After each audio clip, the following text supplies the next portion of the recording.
after, Yes. and I was like, what did I do with it? Thank you so much.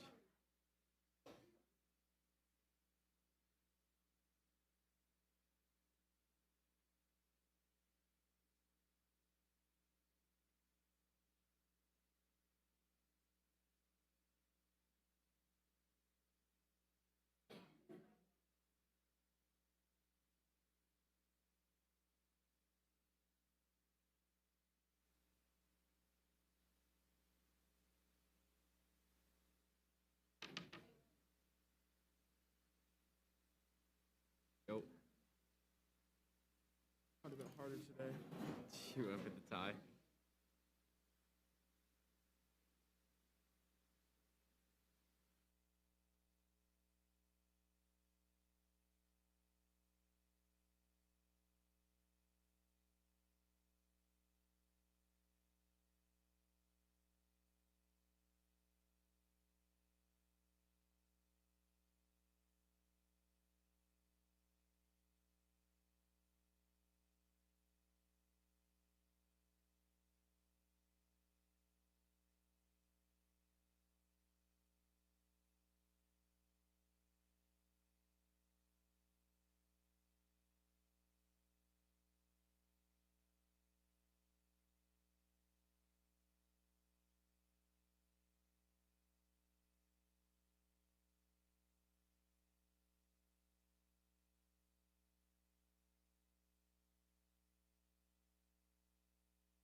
There is someone with a white GMC that their lights are still on. I don't know if they would have gone off by now, but if someone has a white GMC, you might want to check that. Thank you.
Good evening, everyone. I'd like to call the Board of Education meeting to order.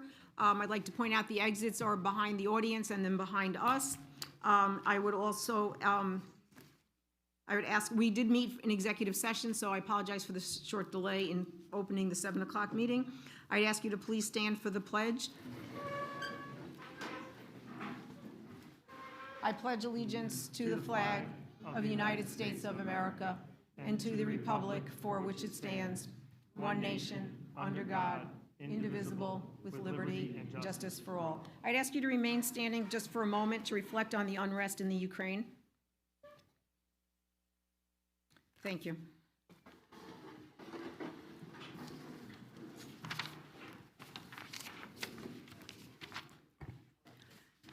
So our first order of business are public comments. The public may address the board at the times indicated on the agenda, with the first opportunity being early in the meeting and the second opportunity later in the meeting.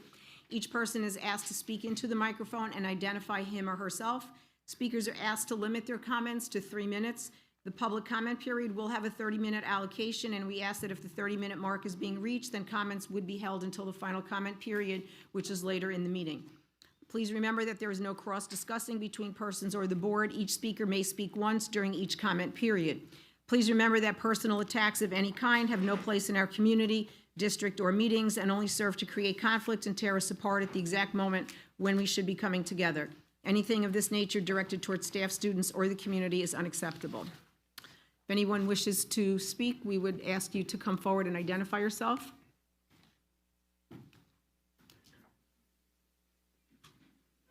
John, go ahead. Thank you.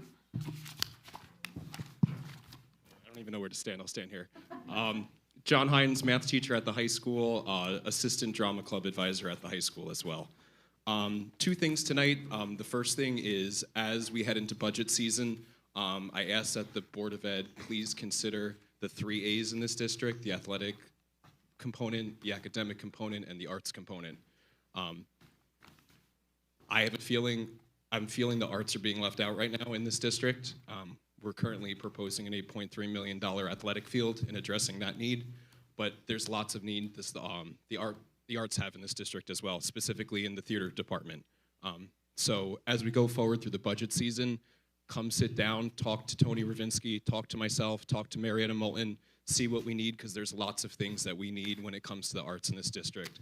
And I would hope this Board of Ed, in this upcoming budget season, can put something forward for the arts. The second thing I want to talk about tonight is our clerical unit. Our clerical unit is also without a contract. I just want you guys to know the CCTA stands behind our clerical workers in their request for a fair contract, as they've been out since June 30th last year. So we were able to reach an agreement. I hope you guys can reach an agreement with the clerical workers as well. Thank you.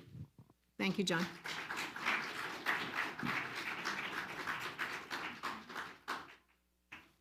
Anyone else at this time?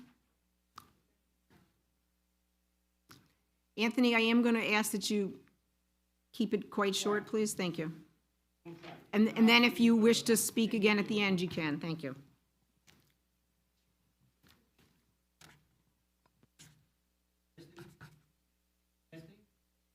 It was on before.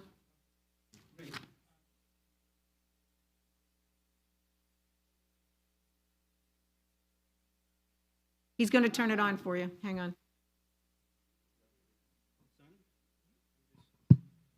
Okay, thank you. Good evening, ladies and gentlemen of the Board of Education, friends and neighbors. Dr. Andrew Manetti, welcome to Cornwall. We're informed by Superintendent Dade Sunday evening of your presence this evening. We have promised earlier that we will have an impartial evening at your presence. Wait a minute, let me back up. We're informed by the Superintendent Dade Sunday evening of your presence this evening. We promised earlier that we will have an impartial expert speaker at the Board of Education meeting about the children's health safety when playing on the proposed artificial turf. And we hope to have an impartial peer review of the medical data we presented to the Board of Education and to the Cornwall community. We provide data indicating children chemical harm from virgin and chrome rubber, including updated vision statements from the CDC, Center for Disease Control, the EPA, Environmental Protection Agency, the Consumer Protection Agency, and medical data from the ICANN, School of Medicine at Mount Sinai, the Children's Environmental Center, and a letter written by Dr. Diana Zuckman, President of the National Health Center, addressed to the Board of Education, President Nancy Bryan, all board members and Cornwall community. Dr. Diana Zuckman is the president of the National Health Center located in Washington, D.C. I do hope you were provided with a copy of the medical scientific information that the Zuckman shared not only with the board member, but also with the members of the U.S. Congress, state and federal agency, and others who want to ensure that our children are not exposed to dangerous chemicals or metal when they play on artificial turfs. Dr. Andrew McKinn, a short Google search indicates that you have a PhD in soil sciences, work with turf industry, and do not have a medical degree. If this information is correct, how can you be impartial expert and peer review the medical data we have provided without a medical degree?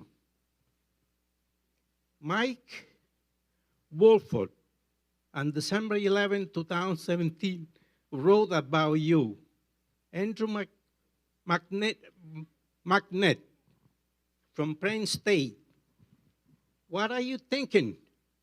And I can't find any reason to disinfect an outdoor field ever. I believe that's what you stated. That Andrew, is this correct?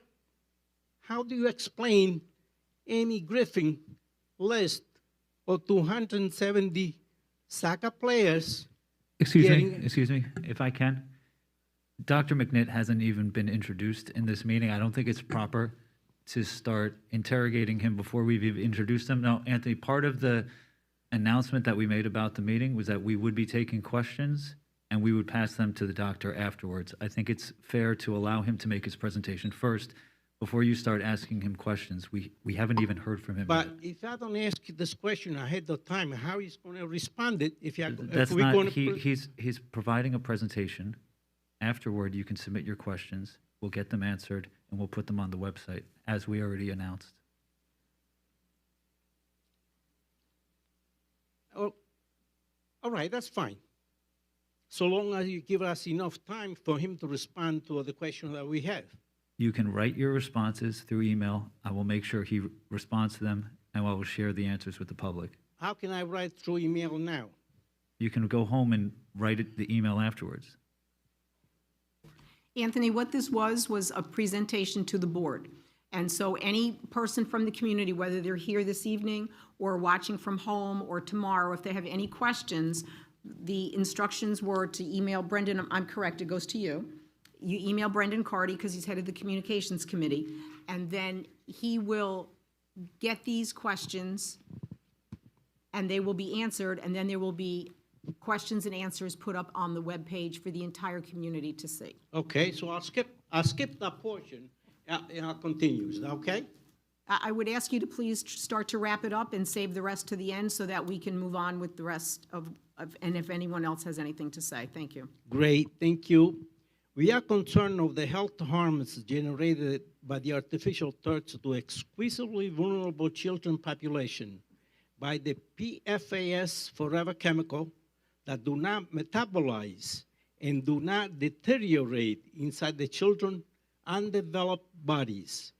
We are concerned about the carbon black nanotubes and its linkages to cancers similar to asbestos.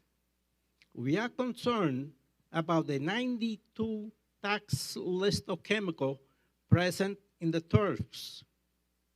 The medical data written by the Icahn School of Medicine at Mount Sinai Children's Environmental Health Center on February 26, 2018, wrote in testimony in support of House Bill 5188, an act establishing a moratorium on the use of recycled tire rubber at municipal and public school playground. Wrote, given the hazard associated with the recycled tire industry, it is recommended that these products never be used on surfaces where people play. There's something else I need to skip.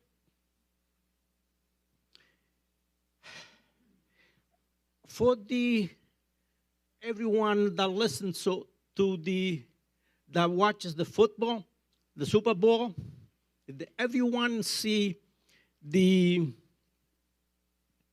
Rams wide receiver run and catch the ball, and then he stopped, he turned, and fell down? That, ladies and gentlemen, is synthetic turf. He stuck his foot on the polypropylene, it got hurt. Thank you for now. Thank you. Anyone else wish to comment?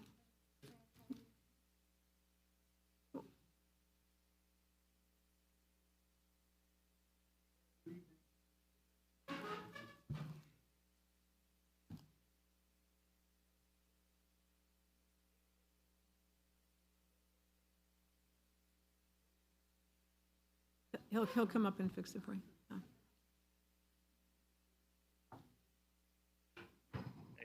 Oh.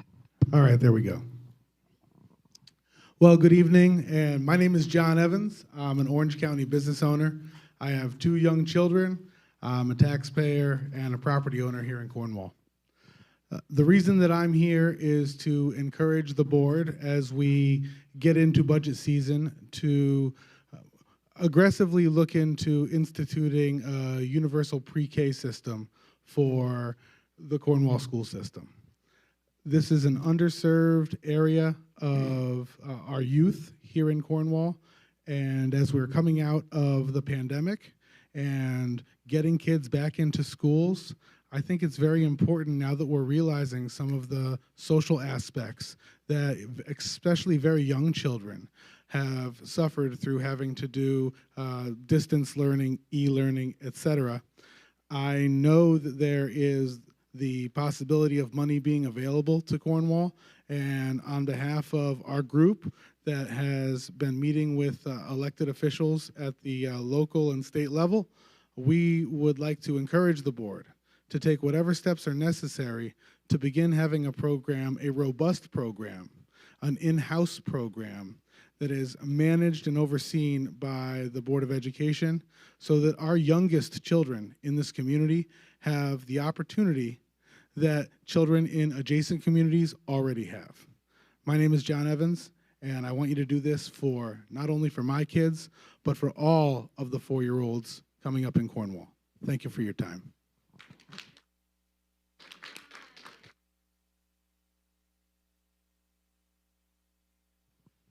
Hi, my name's Brenda Wright. I'm the CCTA president. I'd like to remind you of Lori K. Hefner's appeal for air conditioners back in December 20th, 2021.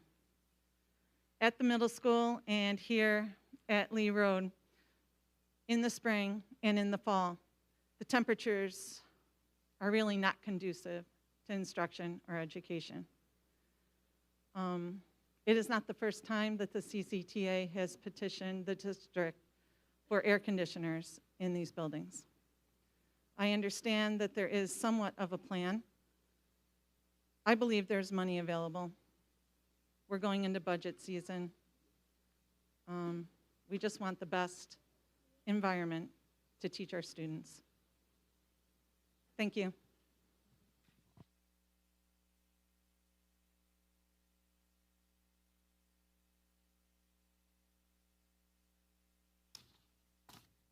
Okay, we're going to move on to our presentation, and I'm going to turn it over to Terry and Harvey.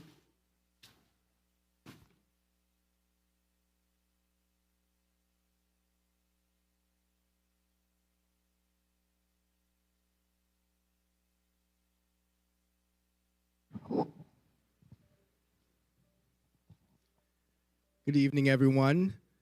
So our presentation tonight arose out of what we heard from community. As you know, our facilities committee met very, very continuously since the beginning of this school year to have a capital project presented to the board to move forward. One of the pieces that the community and our staff and our board wanted more information on was with regards to decisions that we might be making with regards to the multi-sport facility. Specifically, what are the benefits, the hazards, the various types of infills and things of that nature. So that's why Dr. McNitt is here tonight. What I wanted to make sure that everyone was aware of is the board has done a great job of having forums, which are opportunities for community members to come out and speak, ask questions, have an exchange with our administrative team, with board members, things of that nature, and then our Board of Ed meetings, which Dr. McNitt is really presenting for that, but we tried to make sure that we have an opportunity for any question that gets asked by a community member. Mr. Cardy is going to make sure that we have a frequently asked questions up on our board website so anybody can go there and see the responses to every single question that's posed that we can answer. The goal is for, at our next board meeting, for the board to make some decisions with regards to moving this forward. We could debate this until April, and then none of our kids get served. So we're going to get as much information as we can from what I promised in the message was not an impartial person to come in. I said we were going to hear from a turf field expert. So if you do some more digging with, is it Dr. McNitt or Dr. McKnight? It is Dr. McNitt. You had it right the first time. All right, thank you. I thought I did.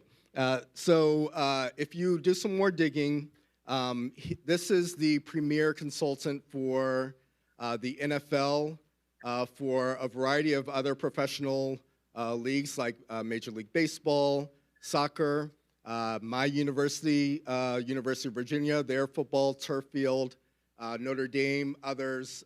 He is highly regarded and well known across the nation with regards to turf fields. So while he has a doctorate in soil, he's actually very, very well-rounded with regards to having the soil side and and the turf component, because like our speaker said, the NFL does not want its athletes to get hurt or be exposed to harm, nor would anyone in this room. So this is an opportunity to hear from Dr. McNitt. Board, I'll ask you to ask any questions that you might have after hearing the presentation. Community, if you're listening in, if you have any questions, please email Mr. Cardy your questions, and we'll get them to either Dr. McNitt or someone else will be able to answer those questions, and we'll keep a running list of those on our website. All right, so without further ado, I'm going to turn it over to Dr. McNitt. Thank you for joining us, sir. It's my pleasure. Thanks for that, all those kind words. I am going to go ahead and share my screen. If you give me one moment here, make sure I can get this to happen.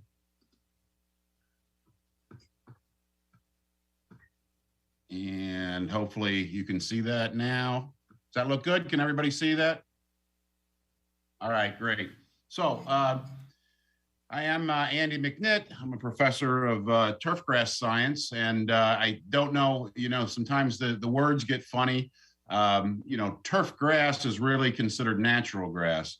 However, that word has been co-opted by the synthetic turf industry to the point now where announcers on TV call it grass and turf. And that makes us who grew up in the turf grass industry a little upset. So you'll hear me refer to it as synthetic turf or natural turf as we move along. So what I'm going to try to cover today briefly, my background. I don't want to read you my whole resume, but there are a couple of things in there that I think are worth noting. We're going to discuss some of the topics of concern that have been presented to me by the board. We can talk about any topic related to natural or synthetic turf. I'll try to give you the best information I have, point you in the direction of some resources that you can use for follow-up, and then hopefully leave lots of time for questions at the end, and I'll do my best to answer those. My background was I've got a bachelor's degree in horticulture in 1983. My specialty was strawberry production, actually, and I wanted to run a strawberry farm, which I did for about 1 month. And I guess the good Lord did not want me to be a strawberry farmer, because just as the crop was about to ripen, we had a hailstorm the size of golf balls for about 10 minutes, completely wiped out the field, and everybody got laid off that day. Then I became a county agricultural agent, and you may be familiar with 4-H, or some of you may know about County Cooperative Extension. It's run through Cornell at New York. Here it's run by Penn State. And of course I had, some romantic dream of being in a very rural county and working with farmers, but the job they offered me was the county of Philadelphia. So as a country boy, I went to Philadelphia at the age of 22 and was doing a lot of produce marketing originally. We were setting up farmers markets and doing direct to restaurant sales clear back in the 80s, but also doing wholesale marketing all up and down the 95 corridor. While I was there, the Philadelphia Water Department decided to start composting their sewage sludge, and politically they wanted to utilize as much of it within the city limits as they could. So they funded a team to go around and renovate high school athletic fields. And I was part of the advisory group from that. That's what got me interested in athletic fields and turf grass. And, what do we seed? How do we grade these things? What should the soil look like? And so we went through that. I went back on a sabbatical and got my master's in agronomy in 1993. Invented this machine as part of my master's, which we jokingly called Penfoot, but now that has stuck, and that's actually the name that's in the scientific literature. But it measures the shoe-to-surface interaction on natural grass or synthetic. You can be fitted with different footwear, et cetera. So that was part of my master's work, where we were trying to look at really the athlete to shoe to surface interface, trying to gauge safety kinds of issues. From then 93 to 2000, I worked as a research tech, an extension associate, and finally a faculty instructor in 98 while I was getting my PhD. Finally, in 2000, I did get my PhD in soil science, became an assistant professor at Penn State. So I guess if you hang around long enough, they'll give you a job, which is kind of what I did.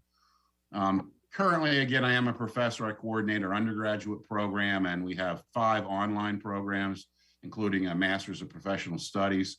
And I'm also the director of Penn State's Sports Surface Research Center, What you'll see there is the website, which I'm going to refer to frequently throughout this talk, and I'll show it again if you don't have the opportunity to write it down now, but it's SSRC, stands for Sports Surface Research Center, .psu, which is Penn State University, .edu.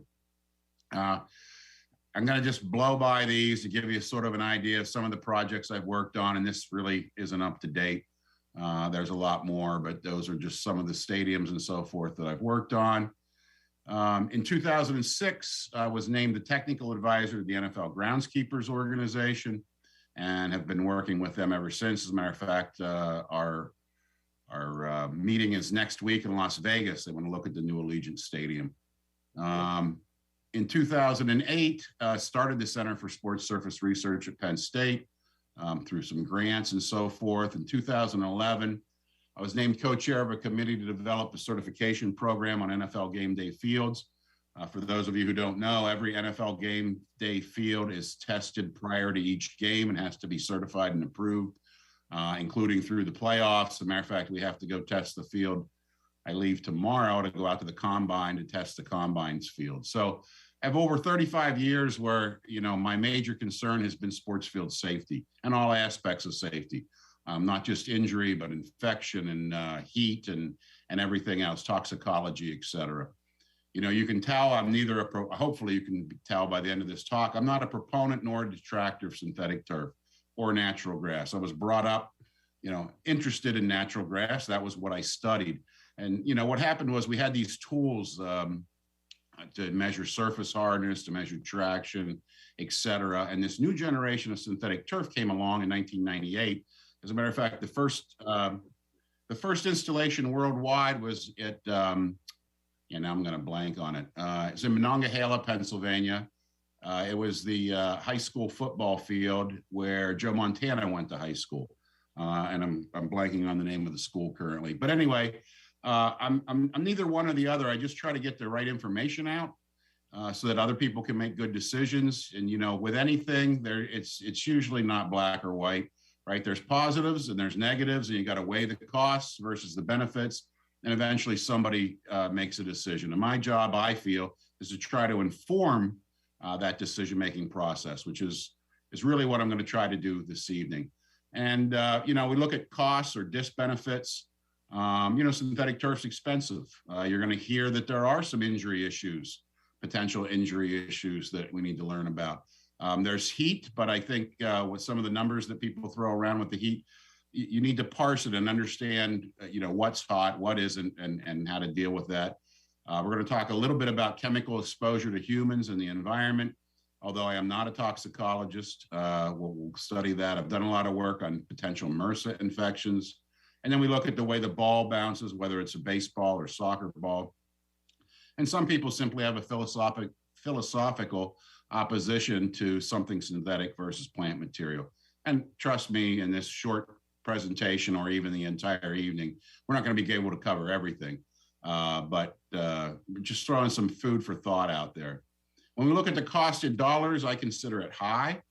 But you have to consider the cost per use. You know, synthetic turf can really take intense use, and really the cost only makes sense if the use is high. Natural turf systems can withstand intense use too on a sand-based installation with frequent resurfacing, but the cost is very high. This is what we do in the NFL. People don't realize, but you know, every field in the NFL, save one, natural grass fields, are resodded at least 1.5 times throughout the season, some as many as 4 times. Tampa Bay is they're resodding something in that field every week. You know, the logos, when Temple plays in Philadelphia, rather than try to paint over the logos, they actually strip the sod out and put new sod in overnight from a Saturday to Sunday and paint the Eagles logo on that. But depending on the use intensity, I mean, that kind of a system is probably higher than synthetic over a 20-year period. But again, the costs of any of these systems that are intensely used are very high. I know one of the big issues here at your school district was sort of this toxicology, cancer issue.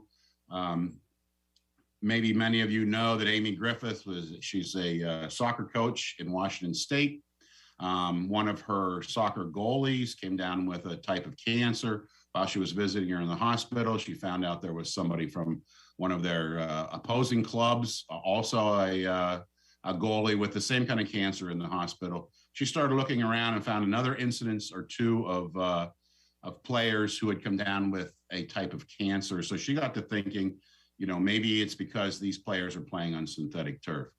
And it's a real tragedy. And I'm sure, you know, anytime there's a serious tragedy in life, we try to figure out a reason why. And so I feel for her, I feel for these girls. But when we look around, I mean, there's a couple of things. Some of my data is not 100% up to date, but Washington State did a study of females that across the entire state in that age group, and figured out that anyone who was playing soccer, those females who were playing soccer on synthetic turf, actually had a lower incidence of cancer than the rest of the population who was not on there. And that was attributed probably because they were physically active and in much better shape. To my knowledge, and this information is probably pre-COVID, but Amy still is using that synthetic turf field and her players are still on there as well. But of course, the media picked this up and ran with it. And we had these concerns as well. Clear back in 2008, again, I want everybody to repeat that I am not a toxicologist, right? So everybody say that out loud. Andy is not a toxicologist.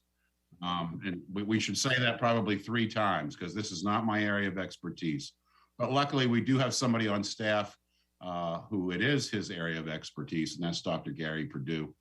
In 2008, long before this became a national issue, I went to Dr. Perdue with funding, and I had $50,000 and said, I would like you to study this issue. And he looked at the components of the synthetic turf, and he looked at me and he said, I'm not going to take the money. And I said, why? He said, because it's going to be a waste of your money and a waste of my time. I can tell you right now, there's nothing here. So that was one person's opinion at the time, but he turned me down, even though I tried to pressure him.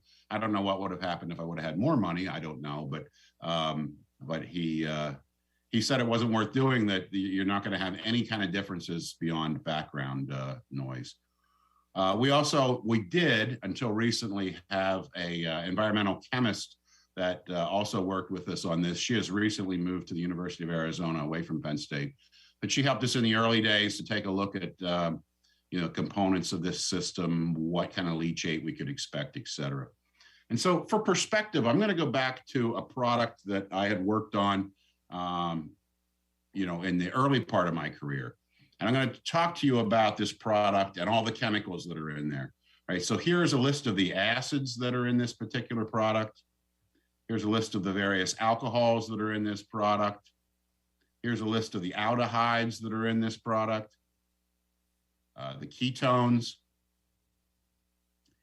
Here's a list of the esters, more esters, more esters,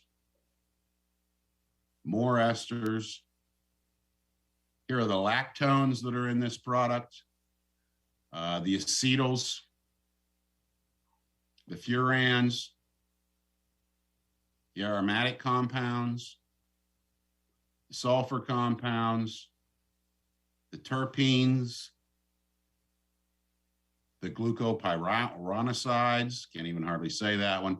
And now I didn't look very hard at all of these chemicals, but I pulled one chemical out that I knew OSHA had an issue with, and that was acetone. So this particular product does contain acetone, which is in many nail polish removers. Again, OSHA has regulations surrounding exposures to this. They limit the amount of exposure. They talk about the different types of toxicology, what the signs and symptoms are of short-term, long-term exposure. They recommend that anybody who's exposed to acetone on a regular basis should be part of this medical surveillance program and get checked frequently, periodic testing. And their limit's 250 parts per million exposure. Now, this product in question that I have only has 3 parts per million acetone, but OSHA's saying there should be a medical testing surveillance program for workers exposed to this dermally or breathing it. Do you want your child coming in contact with acetone on a regular basis? And what if I told you there's a very good chance your child will ingest this product? it's cause for concern. So what was the product with all of these chemicals? Remember, it only has 3 parts per million acetone, but that product is organically grown strawberries, which again was part of my background. So organically grown strawberries contain all those chemicals, including acetone. Tomatoes have 16 parts per million acetone. So it's a cost benefit analysis, right? You don't get to 0 acetone. Nobody's afraid of tomatoes or strawberries very much, especially if they're organically grown, because we have a familiarity with them. We don't have a very big familiarity with synthetic turf, although there's more of it around than there used to be. Does this mean you have no worries? No. And should you look at it? Absolutely, you should. Carl Sagan says science is more than a body of knowledge. It's a way of thinking. And the part that I liked about this, it's a way of skeptically interrogating the universe. In graduate school, they teach you to be a skeptic and to look at it and say, you got to prove that to me. I need to see the data, and not just a little bit of data. I need to see all the data so that we can make informed decisions. I joke, those of you who are as old as I am, probably nobody in the room, can remember the Saturday Night Live skit about Carl Sagan and the billions and billions of stars. And my kids are like, hey, you need to watch this show, The Cosmos, right? It's Neil deGrasse Tyson on it. And I'm like, yeah. I said, the guy before him, billions and billions. And they would just look at me like I'm some kind of idiot because they had no idea what I was talking about.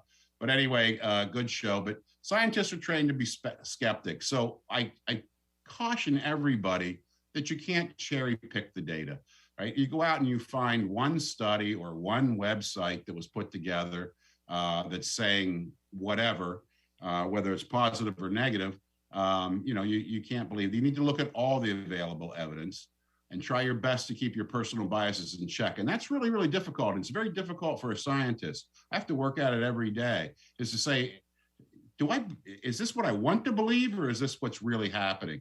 And to set those personal biases aside are very, very difficult. Right? And I'm not a toxicologist, but I've read the following studies, all of which are listed on my website. So we try to pick out all peer-reviewed, solid research, and we try not to leave things out, but I will also not list what I consider junk science. But all of these articles you can read on my website. So here are scientific journal articles about, the toxicology of synthetic turf. Here's one for the U.S. Consumer Product Safety Commission. And by the way, the feds have been doing a study on this since shortly after that NBC report came out. So the EPA has done studies on it. Here's a list of studies done by the state of Connecticut that you can access on our website. Here are ones that are done by the state of New York. So you're in New York, you might want to take a look at these. And again, all the links are on the website. Here's ones done by California, New Jersey studies. Here's some international studies. And here's some studies that we've done at Penn State. So you need to take a look at all of those. And when you do look at them, I think what you'll find is, here and there's some things that are sort of saying, there might be a slight concern with this particular chemical here.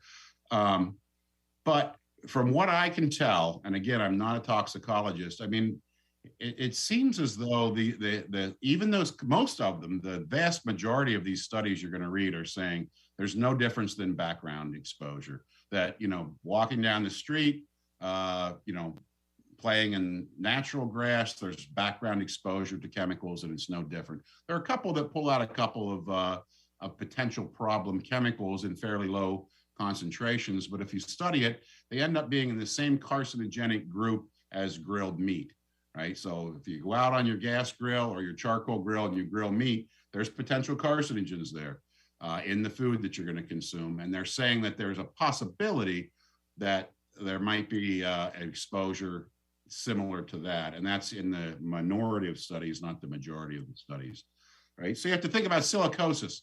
We know that silica sand can cause silicosis, but that doesn't seem to stop us from going to the beach. At one point, the EPA thought about putting up warning signs at beaches, but decided that they would be, I don't know all the reasoning. I think it sort of became ludicrous. They weren't going to stop people from going to the beach. And we're all exposed to silica sand. And the other thing we're all exposed to is tires, right? This infill material is a mixture of sand and ground up tires.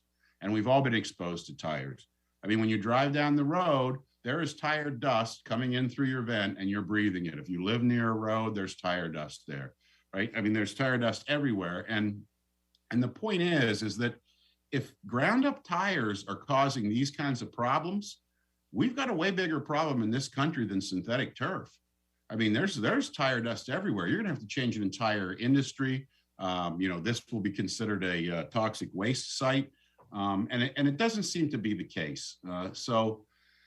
We're exposed to a lot of chemicals everywhere. We don't seem to have a problem with the kids on the tire swing or riding their bicycle, or teaching your teenager to change a tire. And they can get tire black on their hands when they do that you're familiar with. So it's really the same kind of thing. Another thing Carl Sagan liked that I think is applicable here is extraordinary claims require extraordinary evidence. And right now that evidence does not seem to exist for ground up tires and sand. So I'm not telling you that the risk is zero, right? The risk of eating grilled chicken from your backyard gas grill has a risk. The risk is low. We take that risk. Really, we see the risk in synthetic turf as being extremely low. I have no problem in my children and grandchildren playing on synthetic turf. That's my personal opinion, but again, I'm not a toxicologist, so we can revisit that. Now, there are alternatives, right? So we have organic infills.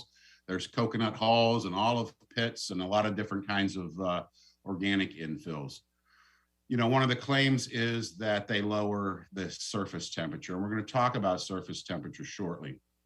My experience, and I have not tested them all, but we have tried a few of them. In the NFL, there's only one field that has organic infill, and that is the Miami Dolphins indoor practice field is the only one that's out there in the NFL. Everybody else uses crumb rubber and sand. The thing to remember is there's over 10,000 of these crumb rubber sand infill systems in the United States, and there's over 10,000 more internationally. What we find about the organic infills is they'll hold up a while. Surface temperature is reduced by maybe 10 degrees Fahrenheit. So on a really bright, clear, sunny day where there's not a lot of humidity, you're going to lower the temperature of that surface from, say, 175 to 165. And I'm going to talk about temperature in a minute, so I don't want to get too carried away. Something else you should know about organic infills is they will begin to break down, and things do grow in them, like other plants, weeds. We have people have to go around and treat out the weeds with an herbicide or pull them, but sometimes such moss will grow in them, algae, fungi, etc. And they do break down, and chances are you're going to have to replace them at a greater rate than the crumb rubber sand mixes. So they're going to cost you a little bit more money, whether it's upfront or in maintenance costs. They are a little bit higher maintenance.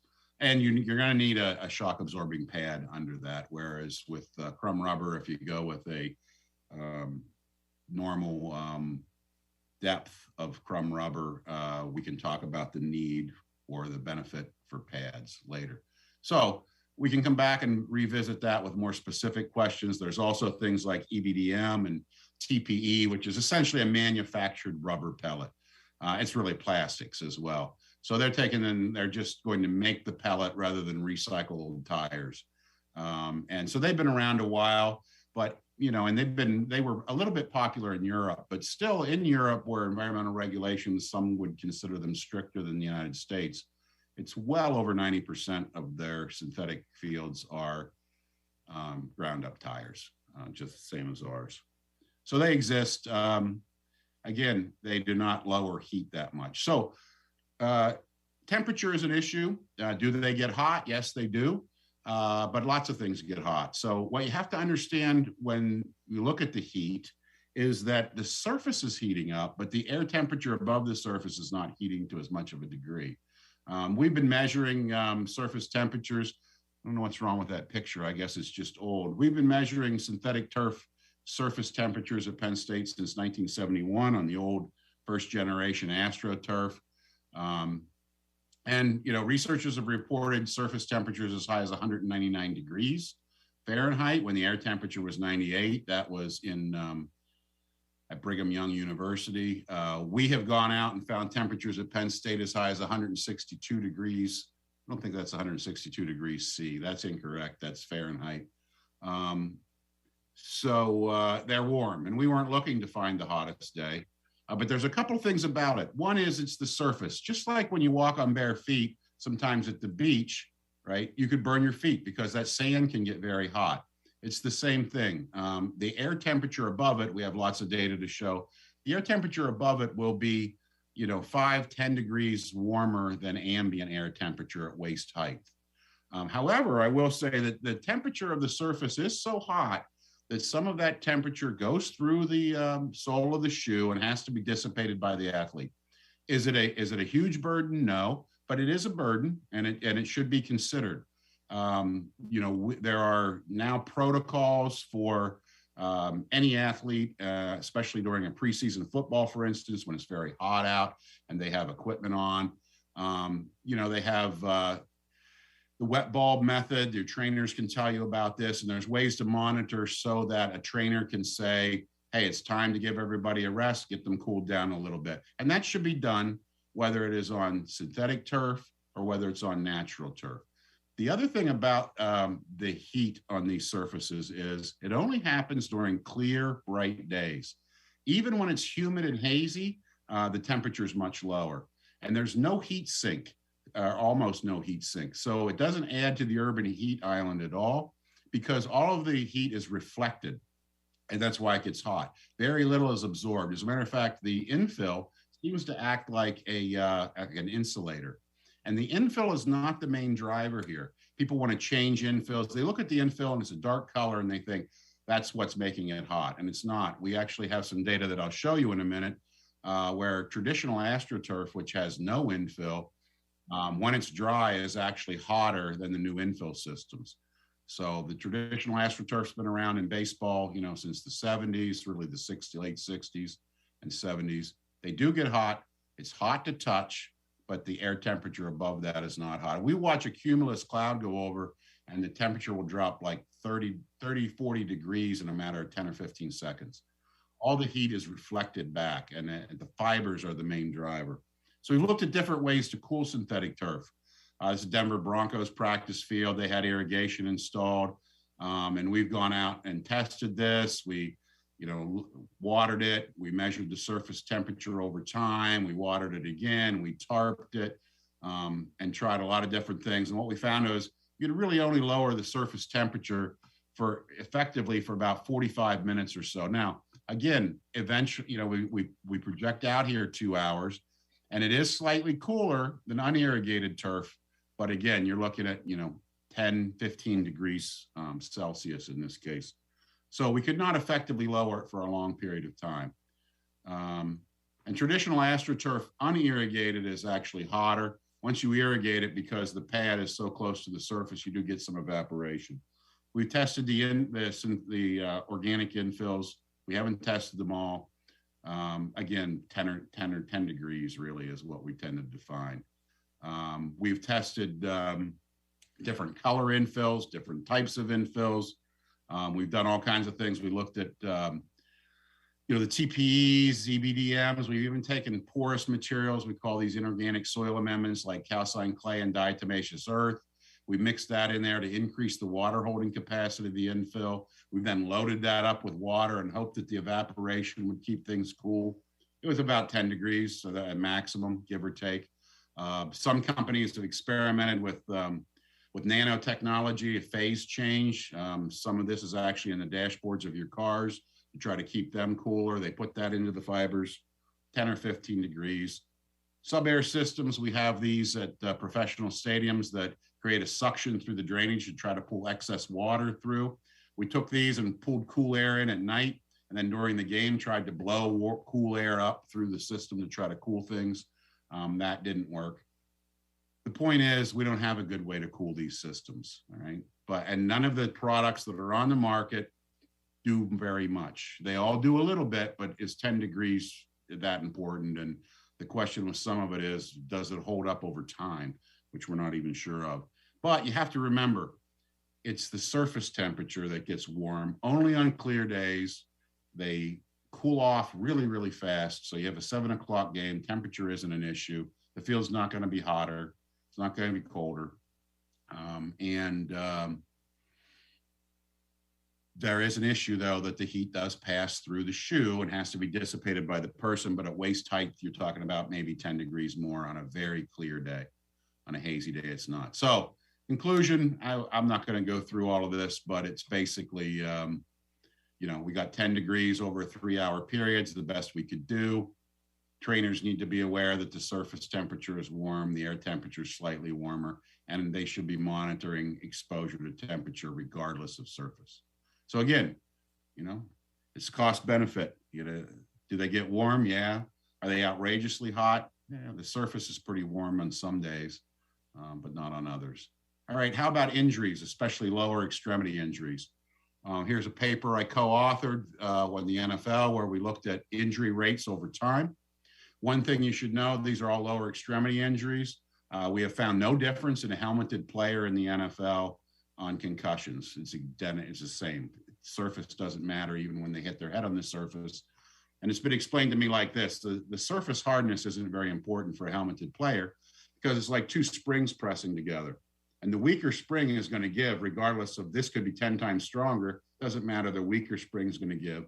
And the helmet is the weaker spring. So, we can get into concussions if you want, but there's no indication that the surface in the NFL has much of a difference. However, on lower extremity injuries, there is a difference. About 60% of NFL injuries are lower extremity.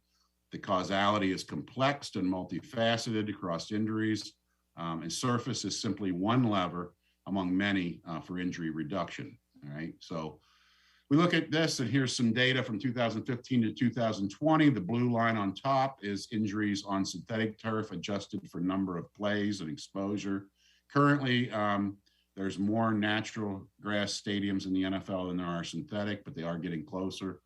I think we are at 17 and 13 currently, 17 natural and 13 synthetic. But adjusted for exposure, we can see that over time there were differences. They're not great differences, though. As a matter of fact, in the paper, sort of the average is about 16% more lower extremity injuries on synthetic turf versus natural turf. There are some other, and that is in the NFL. The NCAA has some similar data, but there's conflicting results. Myers has put out work on high schools that showed there was a lower risk on synthetic or that there was no difference. And it's important to know that, high school is different than the NFL. In the NFL, we're dealing with well-maintained synthetic fields and extremely well-maintained natural grass fields. High school, it's not as controlled, and that's why we think our study is really good because, we have certain minimal standards on these fields that have to be met every week and tested every week. And we have trainers who are trained to input the data and assess injury. So we think they're pretty good. 17 soccer studies out there, no difference in overall injury rate between natural and synthetic. They're being updated all the time, but there are some high school natural grass fields that are in pretty bad shape, right? And so now you're comparing that field with a well-maintained synthetic field, so there's problems with high school data because you don't have consistency of surfaces and you need a lot of them. But I will tell you, so we do have a 16% higher lower extremity injury in the NFL. The biomechanics people are saying, look, the low-hanging fruit is simply change your cleats. And when you have two surfaces that are sliding together, it's both surfaces that affect it. It's not just one. So if we can go ahead and look at changing cleats is the easiest thing to do, but there seems to be an unawareness of this. And the shoes have a greater influence compared to the surfaces. We can see a bigger difference in the shoe surface interface by changing the shoe. There's more wiggle room there. So we've tested these, and so have some of my co-workers at University of Virginia. You can find this data on our website. We have a traction database, whether you're playing on Bermuda grass, which not too many of your athletes will in New York State, but whether they're on field turf or Kentucky bluegrass, the data is all in here. Sorry, we haven't updated this since COVID, but we will get around to updating it. Not every shoe is in here, but you can click on a shoe and you can look. And so if you can't find the exact shoe that you have, you should be able to find one with a cleat pattern that's close. So that database is on my website, and this is probably more applicable to high school players than the next slide I'm going to show you, because downforce and weight makes a difference. Larger players, sometimes you get some funny things, and a shoe that's looks really, really safe on a 90-pounder isn't so safe on a 325-pounder. The NFL has their shoes out as well. They have a ranking. You can find that on our website. But again, this is for much larger athletes. So we think maybe you want to take a look at our database for a high school level athlete. So there are differences. Pick a good shoe, maintain the synthetic turf. We can talk about the kind of maintenance that's important. And we believe you can get that injury difference much smaller between natural and synthetic. But it does exist, and it's been around for a long time, since the days of regular synthetic turf. So injuries are a difference, but if you have 100 injuries, you can prevent 16 of them, and it's very important to those 16 people. But the other 84 people are still injured, and we need to figure out a way to reduce their injuries as well. Synthetic turf is more abrasive than well-maintained natural turf, although they have gotten much better. Original AstroTurf was highly abrasive because it was made out of nylon. Good thing about nylon, it lasts forever. These are now made out of mostly polyethylene, and they do break down over time, but they're much less abrasive than they used to be, and we measure abrasiveness. So with that, I'm going to put this up here so you have the website. You can find our Twitter page or like us on Facebook, and I'll let people copy that down. But I don't want to take up too much time of me blabbing. I would rather attempt to answer some of your questions. So in a moment here, I'm going to go ahead and stop sharing my screen and try to address any questions that you may have.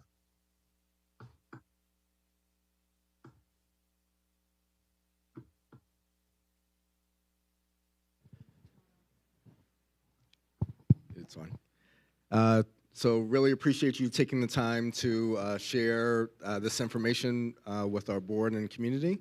So at this time, I'm going to turn it over to board members if you have any questions for Dr. McNitt.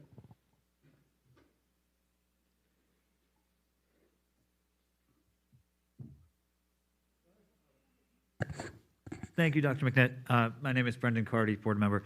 I just had a question about the heat element. You mentioned that at I think the temperature you used for your example was 98 degrees, clear, sunny day. The surface temperature could be 180, 190, dissipates very quickly. Is there like a tipping point temperature where things start to turn exponentially? Because I'm assuming it's not always 90 degrees above the air temperature. At 70 degrees, I don't imagine it's 160. So do you have a sense of at what air heat does this become an issue? No, it really doesn't have a lot to do with the air heat. It has to do with the brightness of the sunlight. And so again, it could be 98 out, and if it's a hazy day with a lot of humidity, you will not see the surface temperature rise that much. It has to do with direct radiation from the sun, because all of that radiation is reflected back. So again, that super high temperature I gave you was in Utah, which is known for having very clear, bright days on a hot day in the middle of summer. I've never seen temperatures like that myself, but they can get warm. So like I said, we found 168 degrees Fahrenheit, but there doesn't seem to be a tipping point on air temperature. And again, even though the surface is that hot when you lay your hand on it, the temperature at waist height is only slightly warmer than ambient air temperature.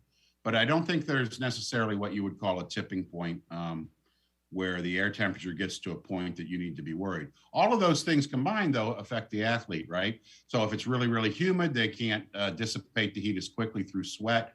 And there's like a tree that you can buy this product. You can set it out there. It measures those things. It uses the wet bulb method. Trainers use it all the time, and they'll start it when the athletes enter the field. And at some point, they tell coach, "Look, you got 15 minutes, then you need to get them out of the sun." and get them some rest. And that happens at the collegiate level, certainly happens at the pro level, and it does happen at the high school level, but probably not as much as it should. And that's irregardless of surface, right? So there is no tipping point, I don't believe. They're not that hot all the time, but on clear days they can get very warm. Just one point real quick before the next question. Just remember, and Ms. Simmons can correct me if I'm wrong, the primary goal for the multi-sport facility is for games. And if you've been to varsity JV games, modified games, they're typically later in the day. So again, as you think of when the hottest point of the day is, what you typically experience when you go to a high school sporting event, and just kind of think about what you're experiencing at that time. As a football player, I know the 2 a day, Jim knows as well, those are not what we would be talking about for putting our athletes on at 12 o'clock noon during the hottest part. So again, the goal would be that, but Ms. Simmons, do you have anything to add?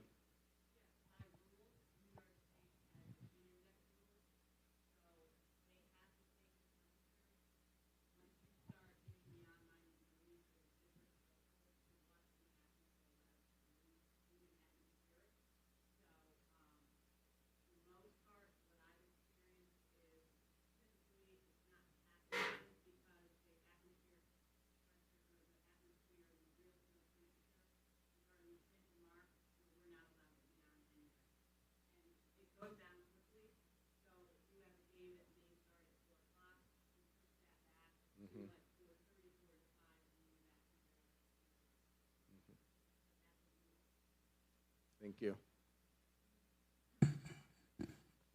Dr. McNitt, I have a question regarding, you mentioned, I saw it up on the board, MRSA, which is just one thing. On these synthetic fields, obviously you're going to have all different kind of body fluids, and that in itself, the same thing as when you, even now, go to a gym, you're on mats. I'm curious as to the type of equipment, how, what you suggest as far as cleaning these fields and the effectiveness. Yes, so I'm sorry, I couldn't understand everything that was being said. It sounded a little bit muffled, but I think you're asking about things like MRSA and what cleaning of these fields. Is that accurate? Yes, obviously there's a lot of body fluids that would be, that sounds gross. Oh, sure. Okay, body fluids. Yeah, I couldn't. I'm making That's myself fine. sick. I didn't understand it the first time through. Actually, I just published a study on this this past year, and I have a series of slides I could run through, but I won't bore you with them. Turns out with MRSA and COVID, sunlight is a fantastic disinfectant. And so until COVID came along, the NFL actually banned the use of any antimicrobials on the field because it was not needed, because the sun was such a good disinfectant that they thought that the disbenefit of applying some kind of antimicrobial, not knowing what it may or may not do, did not override the potential harm from having these fluids on there. So we found that about 98% of MRSA was killed in about 15 minutes in sunlight, and it wasn't even super bright sunlight. We also repeated that study indoors on both natural turf and synthetic turf in a controlled temperature room with 0 light, and we could get MRSA to live between 11 and 14 days on synthetic turf, and it lived almost the identical amount of time on natural turf in the same environment. But outdoors, it's nearly 0. On an indoor field, we do recommend, they were not even treating those in the NFL until COVID came along. And then they decided that maybe they should treat it with some liquid detergent. So we put about 8 gallons of detergent diluted to about 140 gallons of water, sprayed that across the field.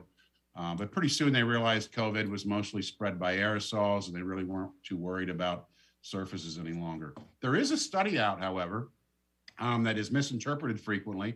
It was done in Texas where they found that students playing on synthetic turf were more likely to contract MRSA than those playing on natural grass.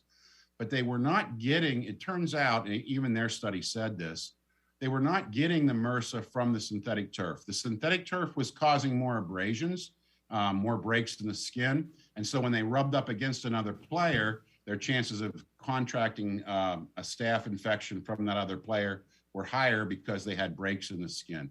But that the surface itself was not housing that.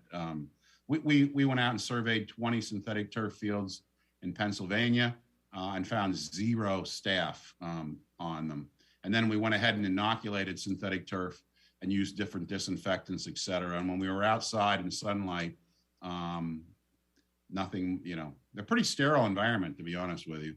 Not much is really living there. There's not enough mucogens. There's not enough other bodily fluids to act as a food source for very long. But if you needed to, detergent, liquid Tide works well. And I don't have any Procter & Gamble stock to my knowledge, so I'm not trying to Tide. And there's other ones. We spray a lot of fabric softener on them in the NFL to keep the static down.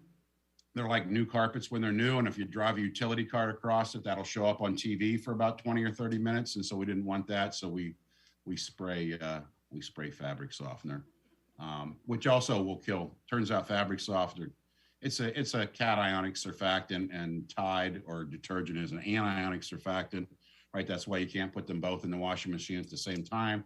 They have opposite charges, but both of them do a really effective job at killing anything that's there. But sunlight's our best disinfectant. And while I'm on it, I'm kind of more of a Snuggles guy than I am. Definitely, I think I do own stock in that company. I'm not sure. I think, though, I don't know exactly, but this crumb rubber, especially you mentioned that it's more abrasive. So you No, talk. I'm sorry, it's the fibers that are abrasive.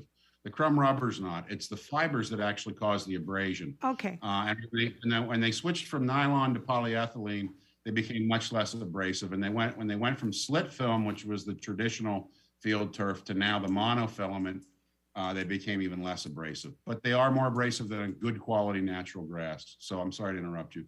No. The question, let's say blood. When you have a natural turf, it's absorbed into the soil. Does, in the same issue with synthetic turf, does it sit almost like it's on a plastic or a rug? Is there, I would just think that, like, is there a machine that you use on this, almost like a vacuum or something like that, to clean it? Because I still think, I can't believe that it doesn't hold, and again, that's just my belief, more body fluids and things like that, that it has no place to go.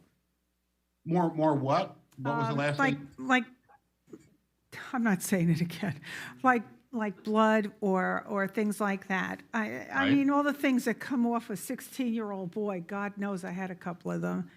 Right. So I mean, what you're thinking about is that, the soil has microbial activity and that microbes break things down, right?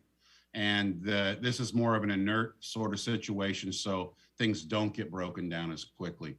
But, there's a reason those microbes are living in that soil, right? There's food there, there's a reason for them to live. And so, they can reproduce, and sure, they're going to break certain things down, and certain microbes are going to like the soil and certain ones aren't.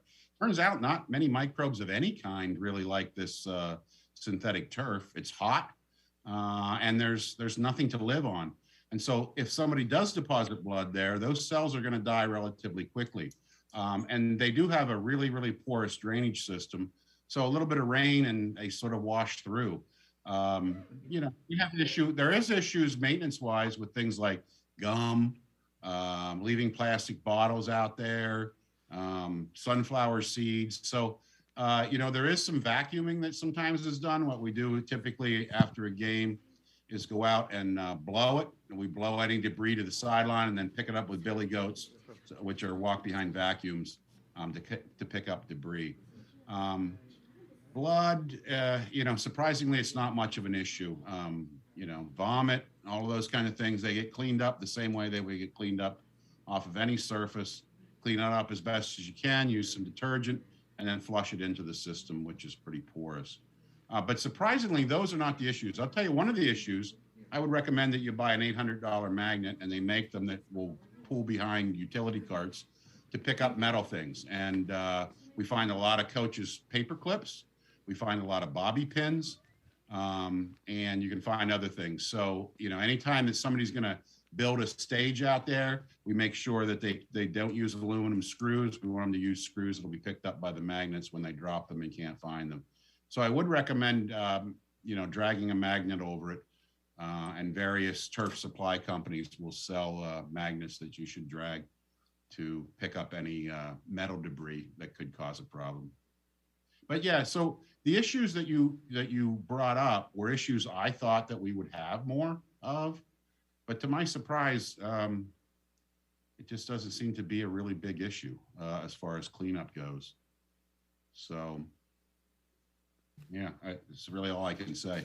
I mean, I'm sure there's instances there are, but I deal with field managers all over the United States, not at just the professional level, but at high school and part of Sports Field Managers Association. And that issue is just not an issue that's brought forth very much at all, really. So, yeah. Dr. McNitt, Nina Ross, board member. I think Hi. my notes are correct, I wrote down that you said on the NFL field, 17 are natural and 13 are synthetic. Yeah, it's changing all the time. So I have to check my numbers, but I believe that's where we are right now.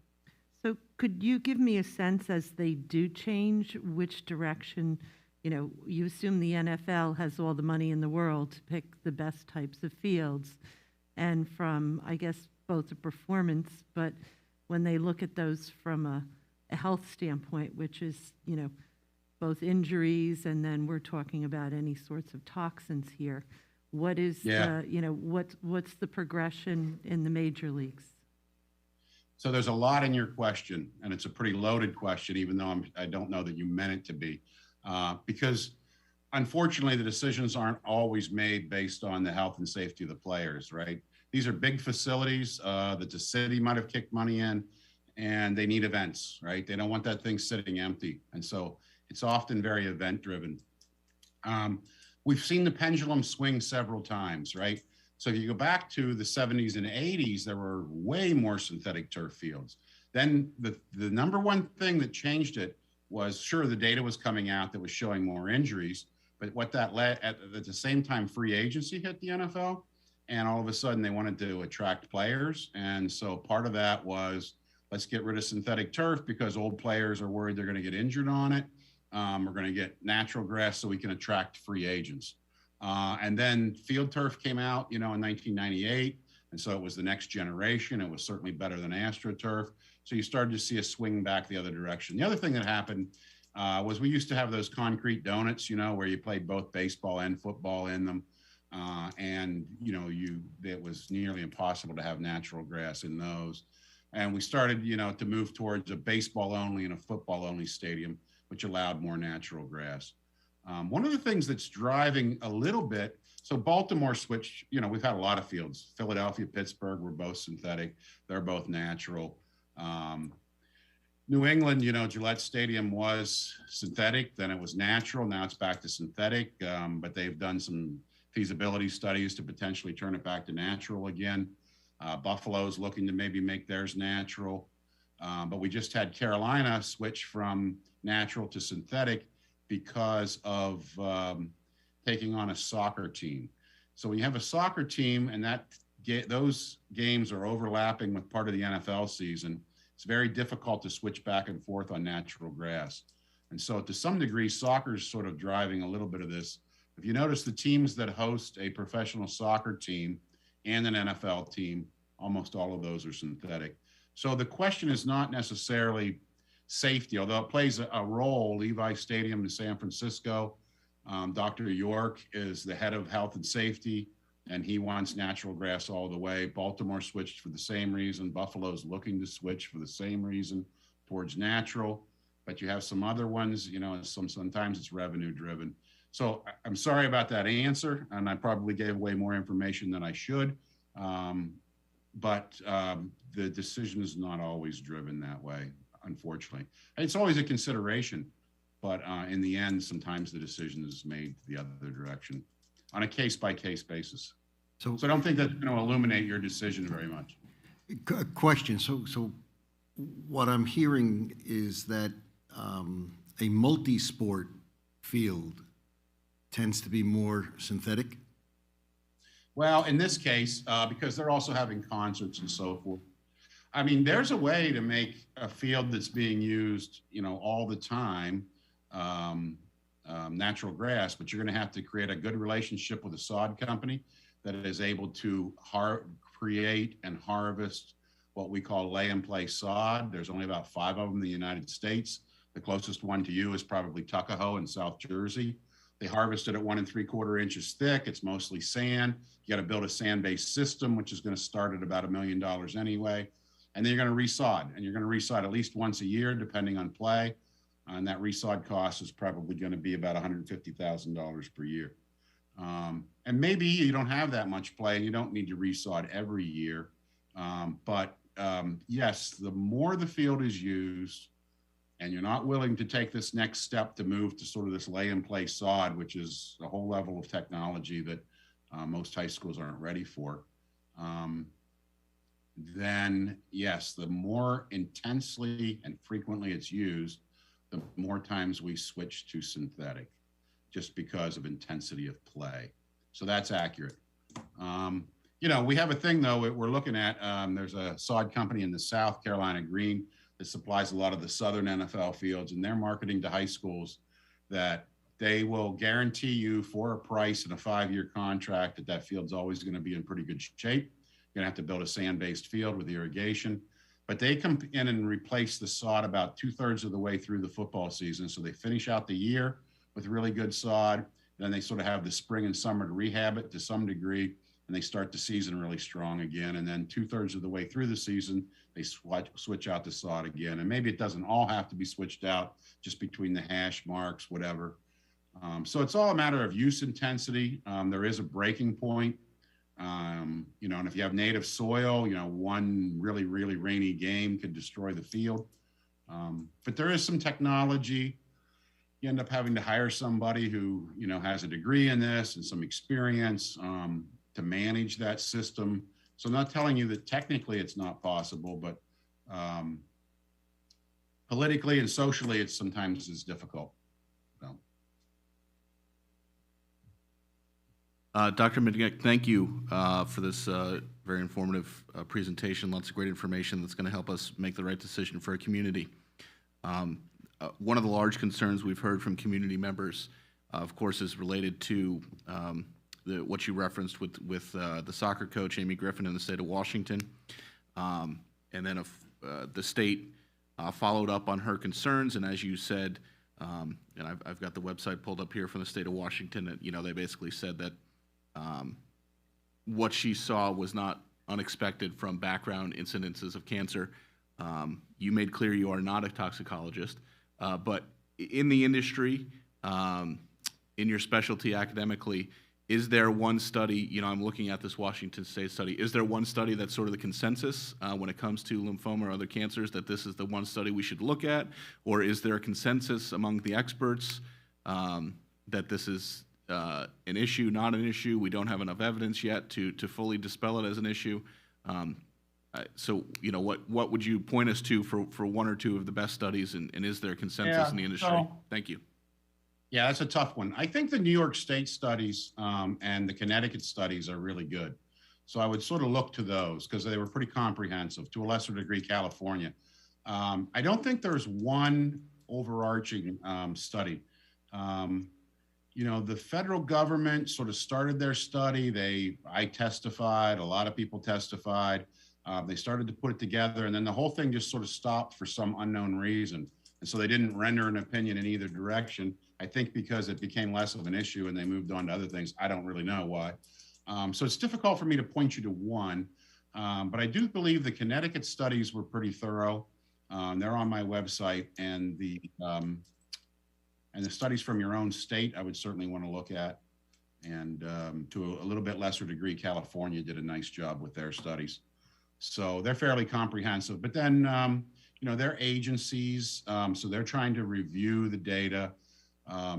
There aren't that many studies. Just go into my website and just sort of start picking, you know, and something that looks interesting, and just sort of read the abstract and then read the conclusions, see if that fits your needs, and then move on. And I just think that looking at one study as being conclusive, you know, there are reviews out there, and that's what the states were doing. But, you know, science creates more questions than it solves, right? And so anytime there's a study, it's not a good study if you didn't end up asking 4 more questions than you answered. And so it's sort of an inverted pyramid, right? It keeps more questions. What about this? What about that? And so there's never this sort of definitive line, or rarely, where something becomes an absolute, like the boiling point of water. You know, that's sort of uncontested science. So it's very difficult to get to that in this case. But I think the preponderance of evidence shows that, boy, the risk is really small. And again, you know, I think common sense says if tire dust is an issue, you know, we're exposed to tire dust every day driving to and from work. Unfortunately, our tires wear down, and what's coming off is particulate matter, very, very fine, much finer than you're probably being exposed to in a synthetic turf field. And you're inhaling that. And so, yeah, I've just read the studies, I've looked at them, and I just don't have a fear of it. You know, we're exposed to tires all the time. So I'm sorry I can't give you a better answer than that. Yeah. Hey, Dr. McKnight, John Edlin, thank you so much for being here. I really appreciate you sharing your years of research and expertise with us as we try to move forward, weighing the risks and the benefits of turf fields. Just to follow up on my colleague's question about studies, are you aware of any studies that are currently in process right now that tries to take that universe of studies already performed and try to distill it down to one conclusion? And the reason I ask that is that I noticed on your website, the studies that you've reviewed were somewhat dated. I think you cited tonight the Connecticut study and the New York State study. Those were 2008, 2010. It seems like the science has advanced a lot over the last decade plus. And I was wondering if there's a study that you might be aware of. And my second part question has to do with the future of the turf industry. I noticed that Europe has gone, or moving to, as we'll see this summer, or actually it's now going to be in December, I believe, the World Cup. They're going to a hybrid turf, which is a natural grass synthetic hybrid in terms of fibers. It seems to be very popular in Europe in terms, especially for pitches, you know, soccer pitches. I was hoping you could also talk about where you see the industry going in terms of utilization of this synthetic turf. Thank you. So yeah, the first part of your question again was, I got the hybrid part and where I see it moving and what Europe's doing. What was the first part of the question again? Had to do with any meta analyses that you may be aware of, trying to take all the universe of studies that have already been performed over the last 20 years and trying to distill it down to where we are today. Because again, a lot of those studies were done 10, 15 years ago, and it seems to me that science has advanced a lot over that period of time. Well, right. So two things, man. I don't personally, I'm not personally aware of any studies or any current people who are putting a review out. There probably are. You can go to PubMed and you can find all kinds of studies on all kinds of things. So again, I'm not a toxicologist, so I don't follow it that closely. I mean, maybe one of the reasons that people aren't doing new studies on it is, you know, it's not solved, but there's not a lot of other questions there. I don't know. I'm not a toxicologist, so I'm not aware of one. But if you find a good one, let me know, because I will absolutely put it on the website. So I haven't searched PubMed recently for it, but that would be a good place to look. On the second part of it, where the industry's moving, I'm involved in the World Cup coming to the United States to some degree. I did my PhD on hybrid turf, so I know a little bit about it. I actually believe we're moving away from that in the natural turf industry.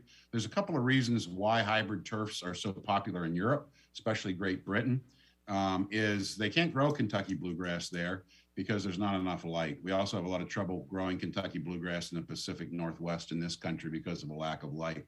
So they're stuck with perennial ryegrass typically that doesn't have rhizomes or stolons, so it doesn't have runners. And those runners are what give you good footing and hold things together. And also because they can't grow Kentucky bluegrass, they don't have a very good sod. And so they don't have the ability to grow this lay-in-play sod and redo the pitches. So they're stuck with perennial ryegrass, almost used as a temporary grass as aesthetics. And they use the fibers to hold everything together. To be honest with you, I think the Europeans won't say this, but I think the industry is moving away from that. They're used to that system. They're going to try to dictate it in NFL stadiums in this country. We used to have 4 hybrid fields in the NFL. They've all been torn out except Green Bay.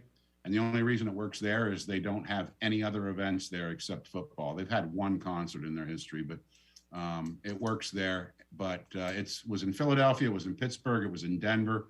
It was tore out of all of those stadiums, and they went back to lay-and-play sod.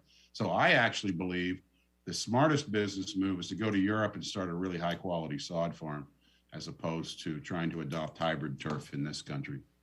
But that's just my opinion. And I'm sure the Europeans will argue with me. I know they do, because they argue with me all the time. So. Doctor, one other question. I know the durability of these fields depends obviously on use. I'm talking about synthetic turf. So it's not going to be easy to give an exact answer to this, but for a high school athletic program, let's just say about 70 games a year, what is the average expected lifespan of these synthetic fields before they start to break down? I guess you could keep them in forever if you never had the desire to change it, but at what point does it become wise to change these kinds of fields? Right, so they break down due to mechanical wear, but they also break down due to UV light. And so it's not true that if you never played on them, you'd never have to replace them. The UV light will break the fibers down eventually. So there's a couple things you can do to increase its life, and one is to keep the infill height up, which is also good, makes it softer, and we think it has some potential benefits to traction characteristics. So very simple $30 device. You go around and measure infill depth. We have on the website a Excel spreadsheet that you can use for record keeping. It will analyze the data that you put in there. And occasionally, once a year, once every other year, you need to go back in and apply thin layers of brand new infill. And what that does is it keeps more of the fiber shaded, right? Because it's buried to some degree. So that helps. But your warranty is 8 years for a reason. I think a lot of people keep them 10 years. And it's not that they always become unsafe at 10 years. If you never maintain them, they may become unsafe. But if you have reasonable maintenance, you're going to be fine for safety reasons. But most often they're replaced because aesthetically they start to look really poor and ratty. I really think as a planning board, you should really think about 8 years as a replacement. If it makes it to 10, bonus. But I think you should plan for an 8-year replacement. And the synthetic turf companies will tell you a lot of people keep them in longer, and they do. But if you don't maintain them and you keep them in that long, they may become unsafe at some point. You should probably have them tested at least annually or do in-house testing, which is actually cheaper and more effective, which is a topic for another time. But yeah, I can see you getting 10 out of it if you're only having 70 games per year on it and, very few practices and where you're located. But I would plan on 8. The NFL some teams replace them annually. I think the oldest field in the NFL right now is 4 years old. So they replace them frequently. And again, most of the time it's not because of safety issues. It's simply due to aesthetics.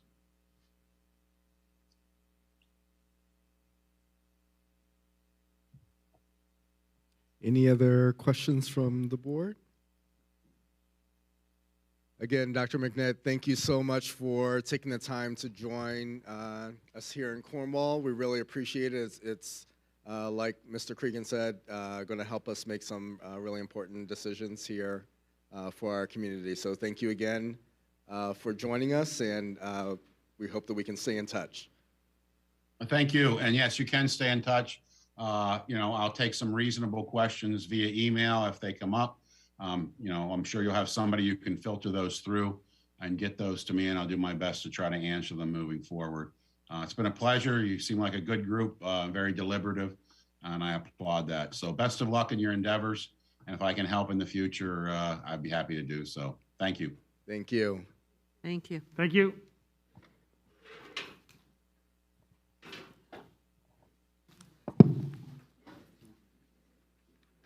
Thank you, Mr. Dade. Okay, we're going to move on to my very favorite part of our meeting. We have our Board of Ed student representatives, John Germain and Caleb Sandler.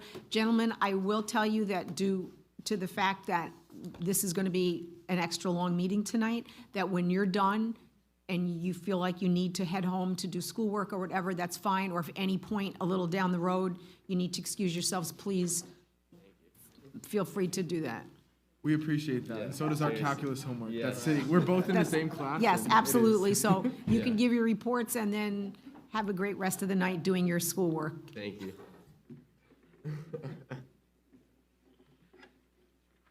Okay, so as you know, we've done this a few times, and we're going to be starting with the elementary schools. I'm starting with the Cornwall Elementary School, Lee Road. The CES Student Council sponsored Kindness Challenge Spirit Week during the week of February 14th. Each day, the students and staff wore different spirit wear and participated in various challenges, including the Celebration of Kindness Challenge, which was to remind us to be kind, smile, and include others. There was also the Kindness Brightens Our Lives Challenge, in which staff and students gave each other compliments and encouraged each other, and Friendship Day, which challenged students to talk or play with someone new. The Student Council also organized a Super Bowl, SOUP, spring fundraiser. The Student Council collected cans of soup from all members of the CES community and donated the soups to a local food pantry. Mr. McGuire and Mr. Moulton took their PE classes sledding on Monday, January 31st, and Tuesday, February 1st. The kids had a wonderful time. One of the students told his parents that it was the best day that he'd ever had. Miss Gleason's third graders went to Black Rock on Wednesday, February 2nd. It's the greatest classroom in all the land. It has the highest ceiling and definitely the most beautiful walls. The kids went for the third part of the fourth four-season study. They were there to observe winter and document their findings. They used thermometers to read and measure the temperature of the air, soil, and water. They used pH kits to find the levels in the water, snow, and soil. They observed trees, bushes, the reservoir, and documented their findings on field sheets. They will use this information to compare the 4 seasons and present their findings at the end of the year. After they did the recording of their data, fun was had by all acting like penguins sliding down the hill on their bellies. On February 2nd, the PTO invited everyone to dress up in tutus and ties in honor of 2/2/22 and collected donations for the food bank of the Hudson Valley. Our students also participated in the CES drama production of Little Mermaid Jr. on Saturday, February 12th. The production was awesome, and Mr. John Hines did a wonderful job in directing our students. Lastly, we would like to congratulate our 4th grader, Joseph Gagnon, on being selected as the alternate bell player in the elementary all-county band.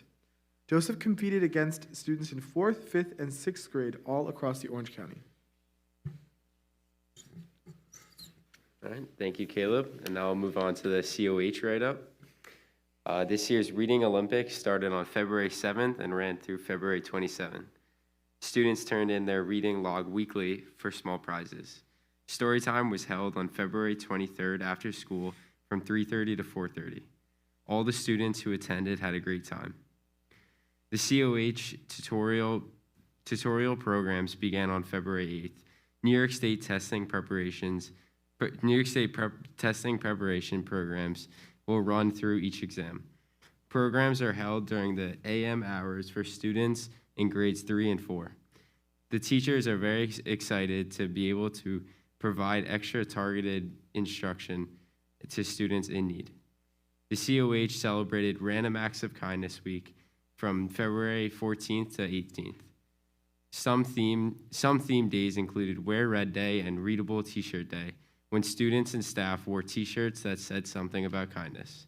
And finally, Stretch Your Reading Muscles Day, where students and staff wore athletic gear.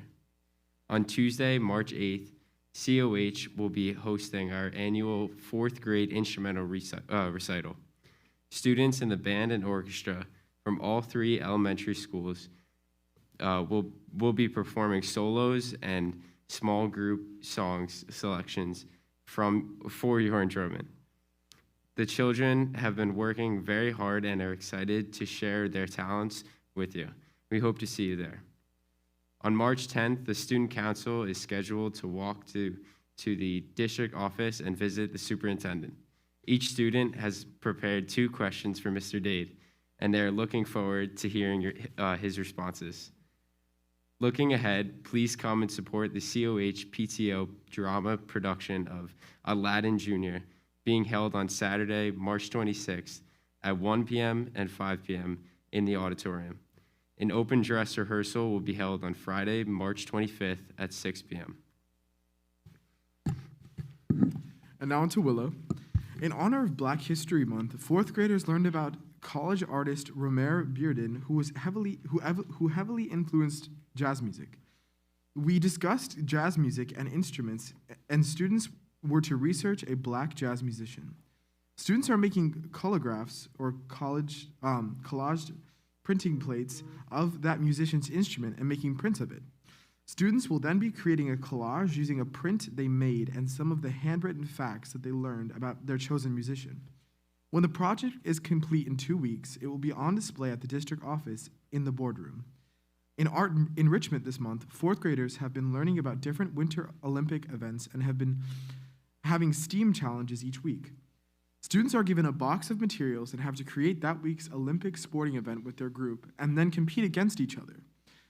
For example, a bobsled, a ski jumper, curling stones, etc. The kids have been having a blast with it. We have 2 events left, hockey and snowboarding.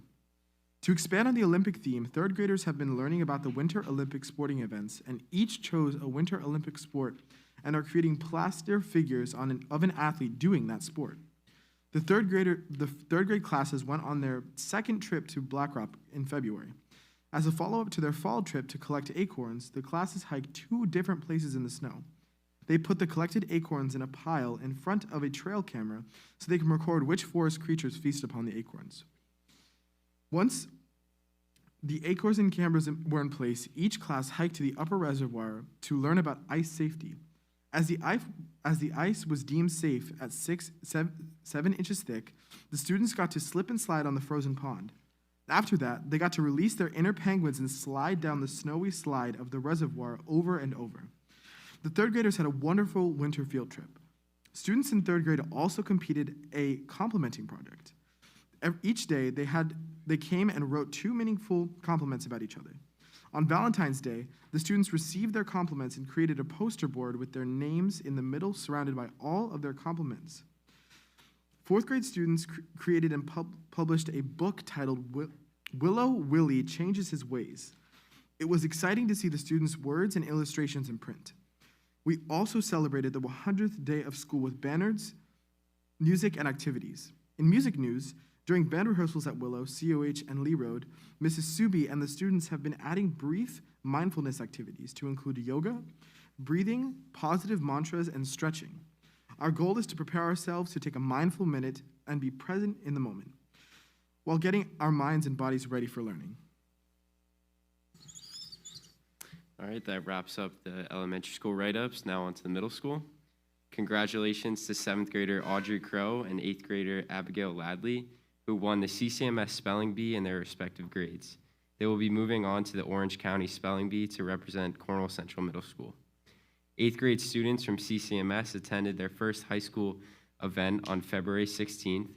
Students and parents got a chance to meet high school teachers and administrators, as well as hear from current CCS students. The event was very well attended. Over the next few weeks, students will begin making their course selections in preparation for ninth grade. This is a very exciting time for our 8th graders. The CCMS Grades 5 and 6 Student Activities Council held a fundraiser for the Leukemia and Lymphoma Society. CCMS students and families helped to light the night by raising over $1,500. And now finally, we're at the high school. This past month has, for lack of better terms, has been a nice snowy stop on our road to the end of the year. We had a few snow days finally, each accompanied by Mr. Dade's wonderfully fun renditions of the Backstreet Boys and Neil Diamond. The college wall of acceptances outside the guidance office is honestly ever growing. I swear, each day I walk past and each time there's a new college at the bottom of the list, representing just the intense academic excellence of this graduating class. Fridays at CCHS have also gotten their taste of nostalgia with the re-emergence of Popcorn Fridays thanks to the NHS, which has been a fun little addition to the bustle of daily high school life. The arts at CCHS have also been in full swing, as always, well, with a few slight kinks in the road. The annual OCMEA All-County Festivals for high school were supposed to have happened this past month, but were postponed due to snow one week, and then the next week canceled also due to snow. But it was still a great honor for the tens of CTH students who were selected and prepared for the program.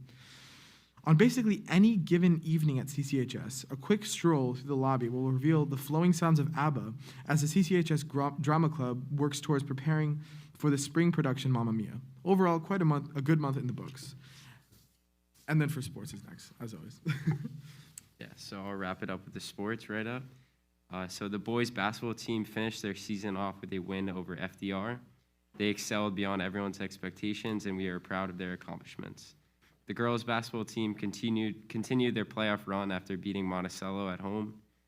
The track team has also continued their never-ending success as they have multiple runners making it to states, and all of Cornwall sports have continued to excel. However, it is sad to see some seasons end earlier than expected. And I think it's also, I'm trying to add, I always like to add a little bit at the end. So like I said last time, and I will repeat myself because it is a great example of what it's been, but I mean, it's been pretty normal. And I think Wednesday's gonna come and we're gonna feel quite, as normal as we've ever been in the past 2 years, which I don't even know if I can necessarily imagine, just considering the fact that it's been so pervasive in our lives. So we're excited for Wednesday, and just an overall, just going through the motions, getting to the end of the year as we can. Yeah, so Caleb and I actually had a laugh earlier because we were struggling to make our write-up because we realized we've been saying the same thing for over 3 months now. And we honestly kind of realized that that's not such a bad thing because we realized how, like, the return back to normalcy and just everything seems normal other than these masks. So, yeah. Well, until Wednesday. Until Wednesday. And I mean, I can't imagine past years before COVID, because now that we have COVID, we always have something to talk about. There's always another thing to be interested with, or what surge is coming. But I mean, we're really heading towards an era where we're not going to say return to normalcy again. Actually, I promise I won't say that. Yeah. It's basically just you guys waiting to get rid of us boring seniors. So that's really cool. Thank you both so very much. Of course. And I think my calculus homework at home deserves some attention as well, so Absolutely. we will be headed out. We thank you very so much for your time and always a wonderful, It's greater than him. wonderful report. Thank you. Thanks, guys. Thank you. Thank you. Thank you. Thank you.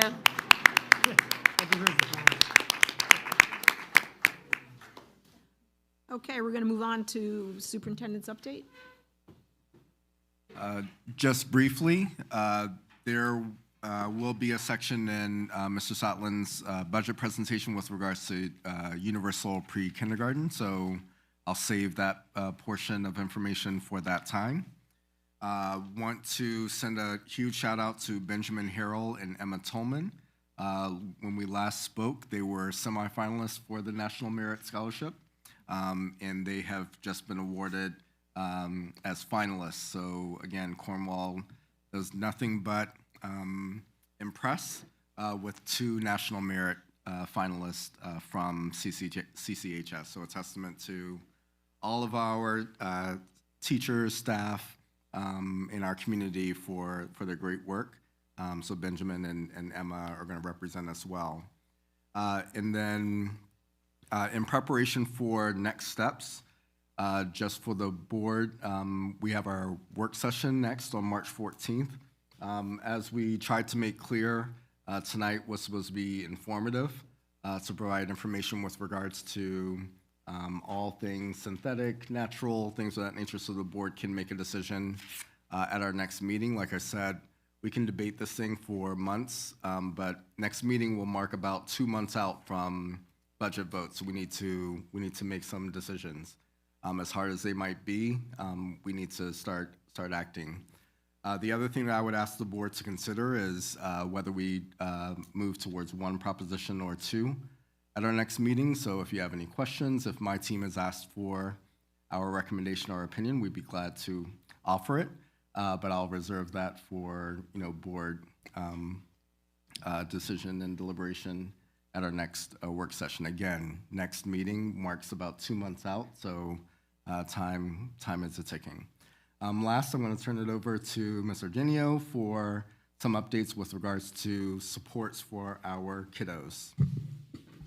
Okay, thank you.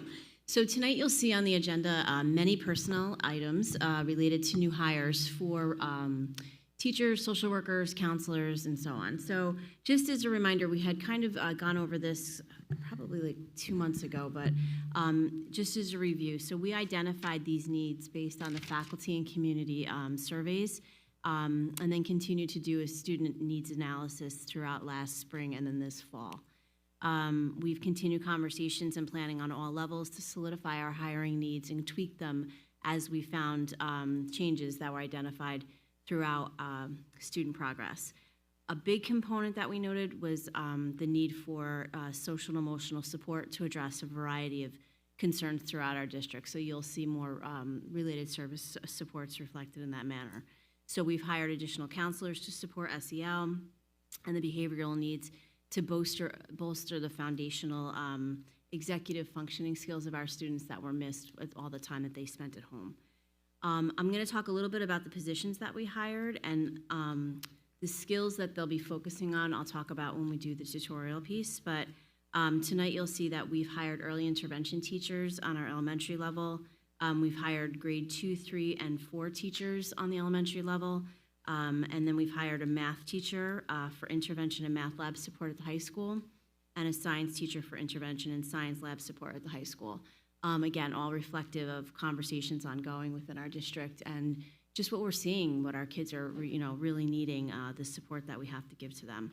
And it's important to note too, I talked about this the last time as well, the model that we're doing is the teachers on the elementary level and the high school level will create like a classroom within a classroom model. So this is not going to be a separate class that kids will be pulled out of to go to. This is a class where the teachers are pushing into each grade level classroom to help kind of divide and conquer. So one teacher would be teaching this small group of students, another teacher will be teaching this small group of students, but it really helps to target that focused, intensive need.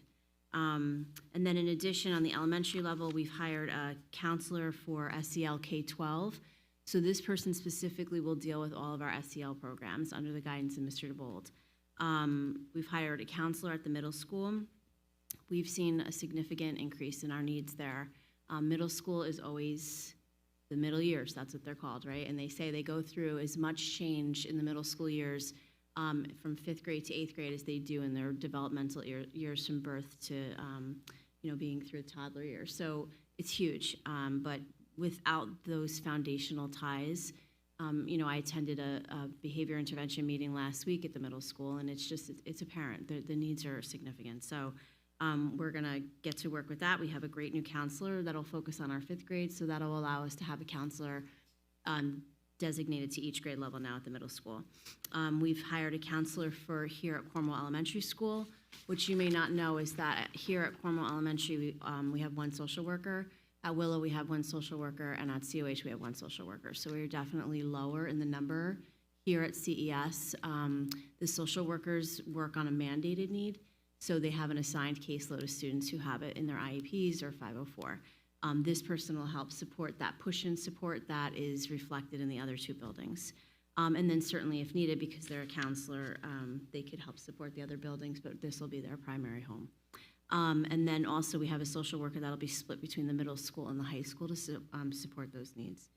So all of those positions have been hired with the exception of 2 that are in the works. and you'll see them on tonight's agenda. And then just talking about our federally funded tutorial program, the same skills that I'm talking about here will be focused on within the classroom for the whole, but now we've identified kids that need, that more intensive one-on-one. So they'll get it while they're in the classroom, and then they'll be able to get it either before or after school, depending on how the building has designed it. So at the elementary school, a number of assessments are done throughout our district, but on the elementary, these kids were flagged after taking their benchmark assessments for either F&P, a DRA, those are reading and assessments. They might have done their STAR assessment and they got flagged. That tests them in both ELA and math. Their Go Math assessment, how they did on their report cards, teacher reporting out, RTI meetings, and so on. So that's how these students were identified. And some things that they'll work on, developing social skills, huge. I mean, these kind of range from kindergarten up through 4th grade. OT needs, how are they doing with coloring, how are they doing with cutting? So very foundational. And then moving up the spectrum, letter formation and sounds, concept of print. Some kids need some more help with phonetic awareness, reading comprehension strategies, math fluency, number sense, and then moving along to estimation, rounding, creative ways to learn basic facts, including subtraction and regrouping with multiplication, and then just your general application of the skills that are taught within the class daily. So that work is happening already at COH, and then this week CES and Willow have solidified their tutorials, and they're starting in the next tomorrow and then by the end of the week. The middle school, same identification process through various assessments, whether it be the standardized assessments that we give, classroom assessments, teacher input. I failed to mention also, one of the other indicators for elementary was the state assessments for 3rd and 4th grade. Same thing, 5 through 8. Again, that's one indicator. So when we look at kids' needs, we look at the whole package. It's not just based on one indicator, but that's one that is used. So at the middle school, they'll be working on executive functioning skills, like daily planning and organizing, self-regulation, that's a big one right now, managing attention and emotions, learning and memory, and then ELA, math, science, and language and orchestra.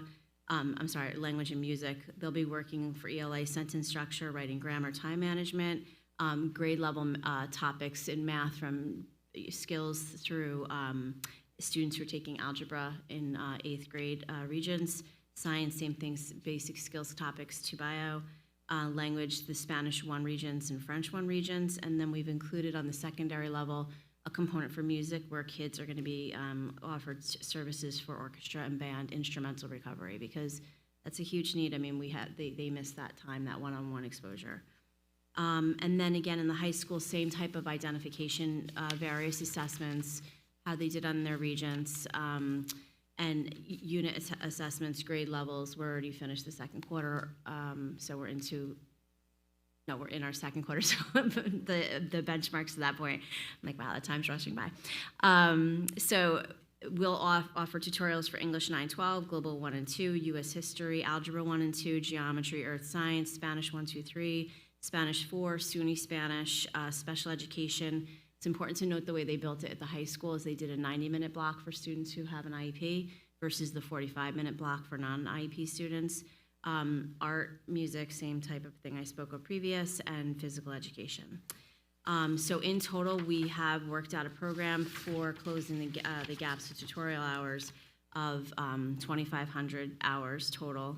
The breakdown for elementary is just a little over 1,200, and at the middle school, it's 640 each. So between the programs that we're hiring for tonight and then the tutorial hours, we have a very robust program. And that's not to say that, all of this extra work hasn't been happening throughout this year, but now we have these extra hands to support it. And one question that came up, I know, is, well, why didn't we have this in September? You have to build these programs. I mean, we can't just slap something on a wall and just say, okay, well, that's it. We need to know that this is what our kids need. We need to know that it's right and that it's focused, who qualifies for it, who's going to be running it. And the grants and everything had to be built around that. So then they have to get approved. So now that all the approvals are done, our wonderful in-building teams have been hiring left and right, which is a task on its own, but Recently I was asked about teacher shortage, and I'm very excited to share that. We had hundreds and hundreds of people apply to these positions, so I feel really confident in who we are hiring tonight and where we're going to be going. So this program will run throughout the rest of this school year and then all of next school year. That's my update. Thank you very much. I'm going to give my update. Regarding the athletic facilities improvements, I've spent the last couple weeks reaching out to several community people. I reached out to Jim Galliano, Mayor of Cornwall and Hudson, Joshua Wojciechowski, Cornwall Town Supervisor, Gary Fiorello of Village Pizza, Tony Scalise of Prima Pizza, Scott Teresi of the Cornwall Chamber, he's one of the directors, and Kim Quimby of Girls on the Run. The only one I have not heard back from yet is Kim Quimby, and I have to make sure that I had her email correct. Everyone else I spoke to either in person or on the phone.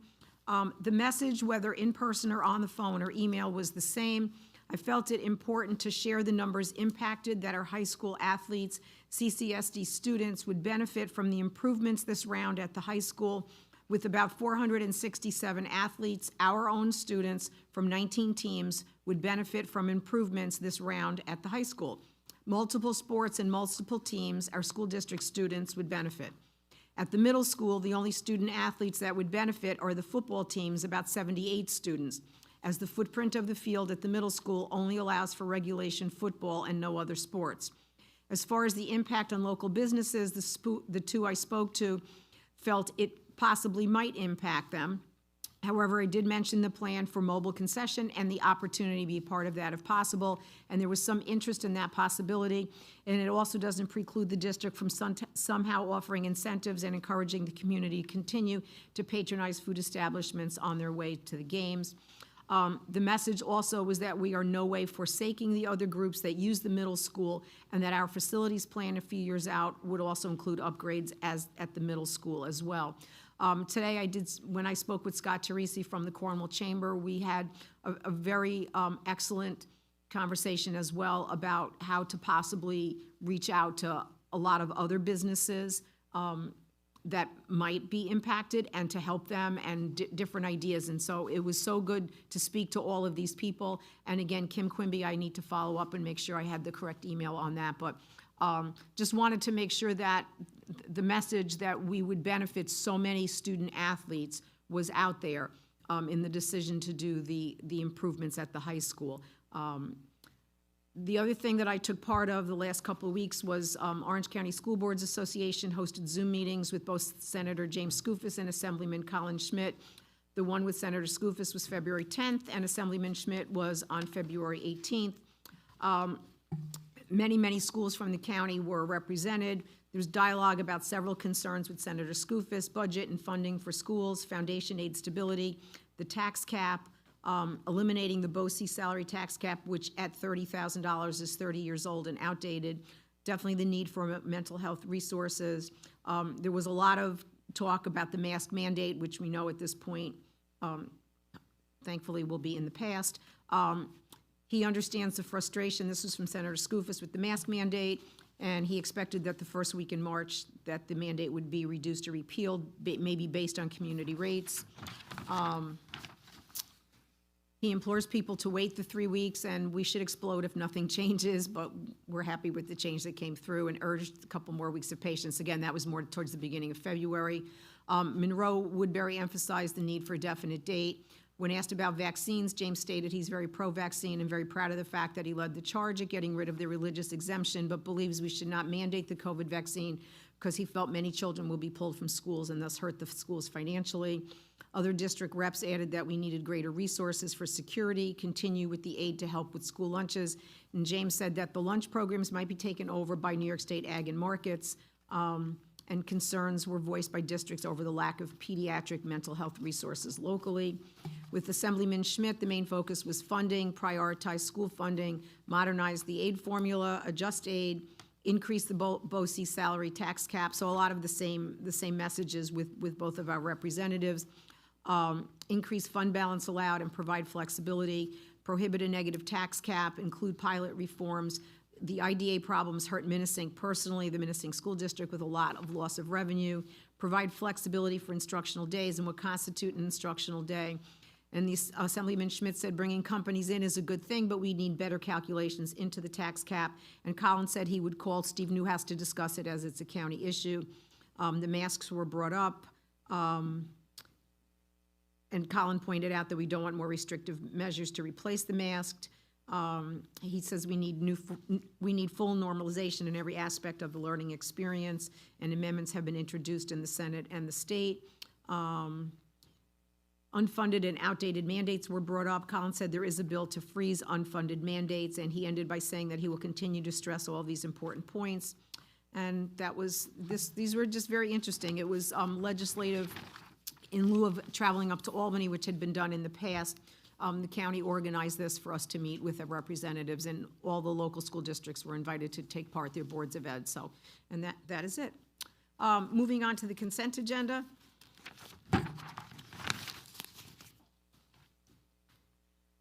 Use of the consent agenda permits the Board of Education to make more effective use of its time by adopting a single motion to cover those relatively routine matters. Is there any member of the board that wishes to pull an item out at this time? Nancy, I'd like number 3, which I believe is personnel actions. Okay. And number 10, which is, I think, the West Point tour resolution, please. Okay. Nancy, I'd like 8 and 11, please. Okay, so we're going to do 2, 4. John, what numbers, 3 and 10?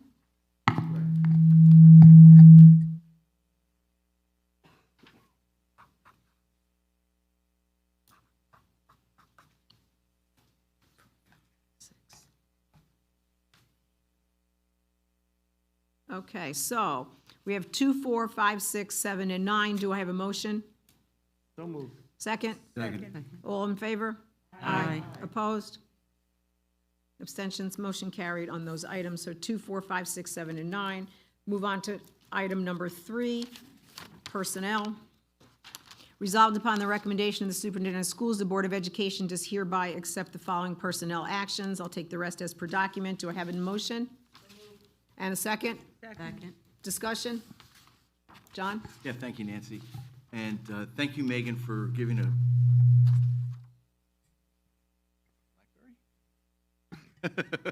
It's an inside joke with the reverb. I'm sorry. Thank you, Megan, for the update and the rationale with all those. And I'm so glad you were able to find these people, which is really the key issue, right? Having faces to those spaces is vital for success, and thank you for your efforts on that. My question actually has to do with something that Megan did not talk about. I noticed in one of the line items there was a restructuring of some of the clerical staff, and I believe one of the public commenters made a reference to a contract, I guess a clerical staff contract that is needing to be renegotiated, I guess. And that was news to me, because I thought I understood all the contracts that were on the burner, so to speak, right? But my question about that restructuring is, how do we restructure clerical positions at a time we don't have a clerical contract? How does that work? 2 points. First, there's numerous contracts that need to be renewed this year. So we can always provide that for the board. It's not always the CCTA. We had our first meeting, so there's already been one meeting, so to say it was successful or not, it was just an exchanging of proposals, and that meeting already occurred, and then there's another one on the books to meet this month. As Mr. Sotland explained in his memo, this was a need for district office.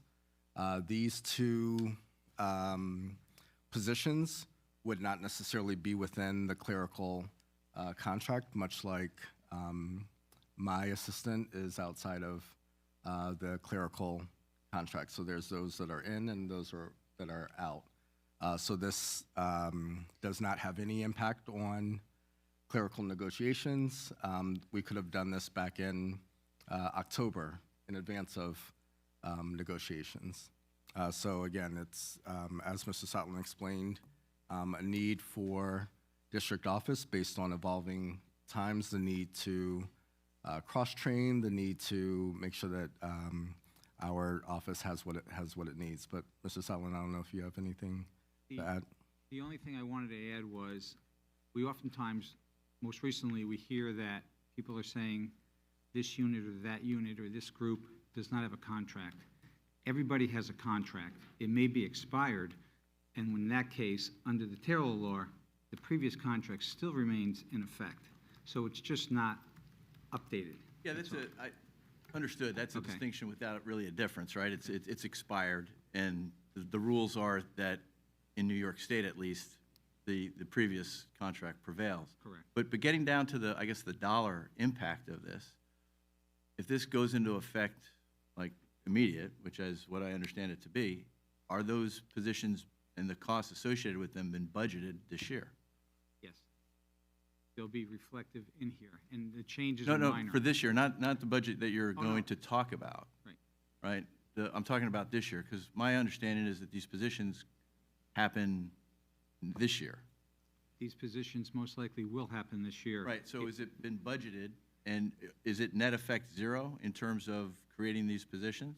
Because The- normally when organizations restructure, it's reducing the expenses. Right. Right, not increasing the expenses, and we never talked about that, so I just want to make sure that it's covered. Well, when we talk about restructuring, it's not always just about money, it's about efficiencies and productivity, which is really key for us, because the district office, as well as, I'll speak to the district as a whole, we are a district that does not have many layers. You can compare us to any other district, and, you know, we're bare bones everywhere you go. So efficiency and productivity is critical wherever we can find it. Specific to, is it in the budget? The actual positions, the salaries that these positions would bring about, that additional amount is not in there. However, we would not be doing that if we didn't have additional savings in other areas that could make that up. So the follow-up is, since you've identified it's not, do we know the dollar amount that is? What's the net impact? Where are these savings, and what, because I didn't see that in the transfer. Right. Right? So I would think on something as somewhat complicated as this, a lot of moving pieces, that we would see the creation of positions as well as the dollar impact of those positions, and that would be reflected in whatever treasurer report, right? Sure. Well, But I didn't see that. No, And if I you- didn't, because I was quickly scanning, I apologize for No. that. And But you won't- I you didn't won't see s- it. You won't see it until we actually make the recommendation to be hired, because we haven't set what this person or that person would be hired at, okay? We have a range, but we don't have the actual amount that that person would be starting at. So we have a job description. Mhm. We have duties that these people or these positions will perform. We haven't identified the face. We were talking about faces before. We haven't identified faces for that, and we haven't identified the cost. We've do I have that identified the right? range, and we've identified that we are in the hiring process, much like any other position we have here. Once we identify the person and their qualifications and their level of experience, we will then find out where they lie within that range that we have identified. And this goes back to the original thing about the clerical contract, and I'm sorry if I'm being a little bit thick on this. So is that range reflected in the contract that is existing right now? They're separate and distinct. So these two individuals be outside of the clerical contract, separate and distinct. So they won't be under that contract, but will their pay be aligned with that contract? There's a range identified in the action. John, just like every year when we review certain positions from central office, clerical positions that are confidential secretaries and alike, that they don't fall under the clerical contract, and then we go through that and approve that. That's what this position is. This is a separate, am I correct, Harvey, on that? Yeah. No, that I understand, Okay. and I don't want to single out one of our all-stars over there, but there's Linda, and she's one of those types of employees that performs those types of what I'll call confidential or sensitive duties. I get that, but in terms of the net impact, dollar-wise, I just wanted to make sure that we're not creating something that we hadn't budgeted for, and that the monies are available to make sure that this quote-unquote restructuring is able to be paid for, not just this year, but in future years. Yep, 1,000%. So I don't allow anything to move forward if we can't afford it. So just for the business of the board, this is a creation of positions, so the board will always have an opportunity once we have a face with the position and the salary identified, the board can make a decision at that time. So again, just like all of the federally funded positions, we didn't have salaries tagged to each of those positions. We had certain ranges and things of that nature. So there's the creation of positions, and then there's the actual hiring. So those would be two opportunities for the board to act on those positions. So I think it would be, thank you for that, Terry. I think it would be helpful to understand what, just beyond the term restructuring, what specific types of duties are going from existing positions into the new ones, and how the old duties that were being performed will be filled. You can provide that information.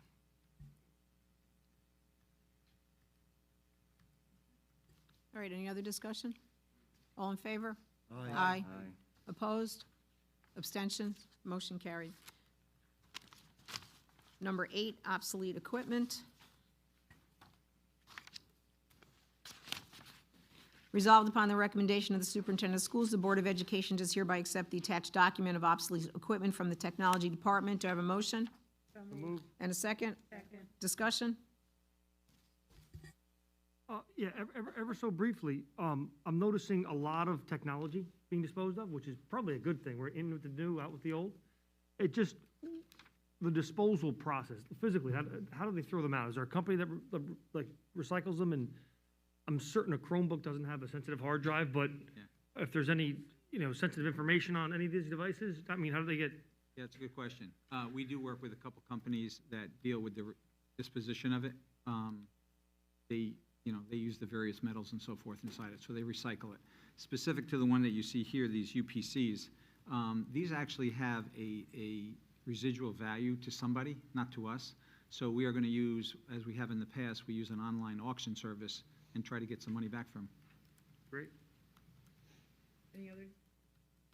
You didn't turn it back on for me. Any other discussion? All in favor?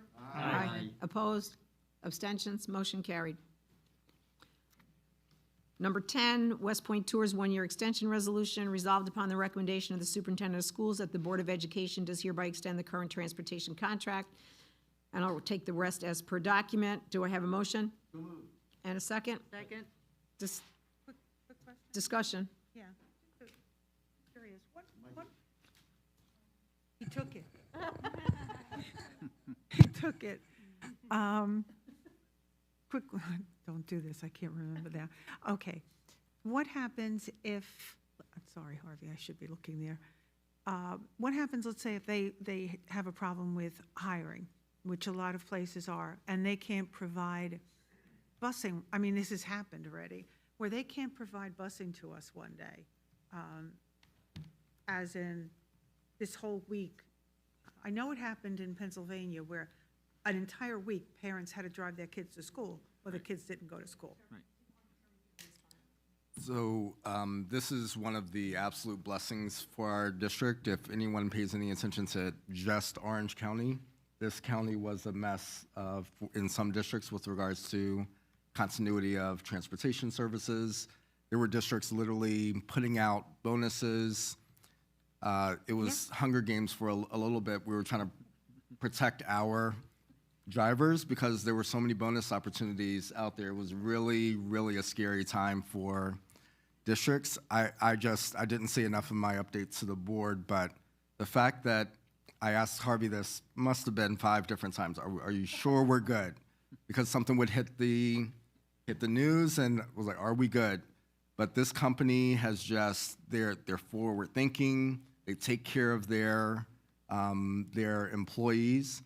And not a single week did we worry about the need for alternate, a lot of districts pivoted to, I'm sorry, I'm trying not to say that word anymore, but pivoted to remote instruction rather than having parents drive them and things like that. They just went remote.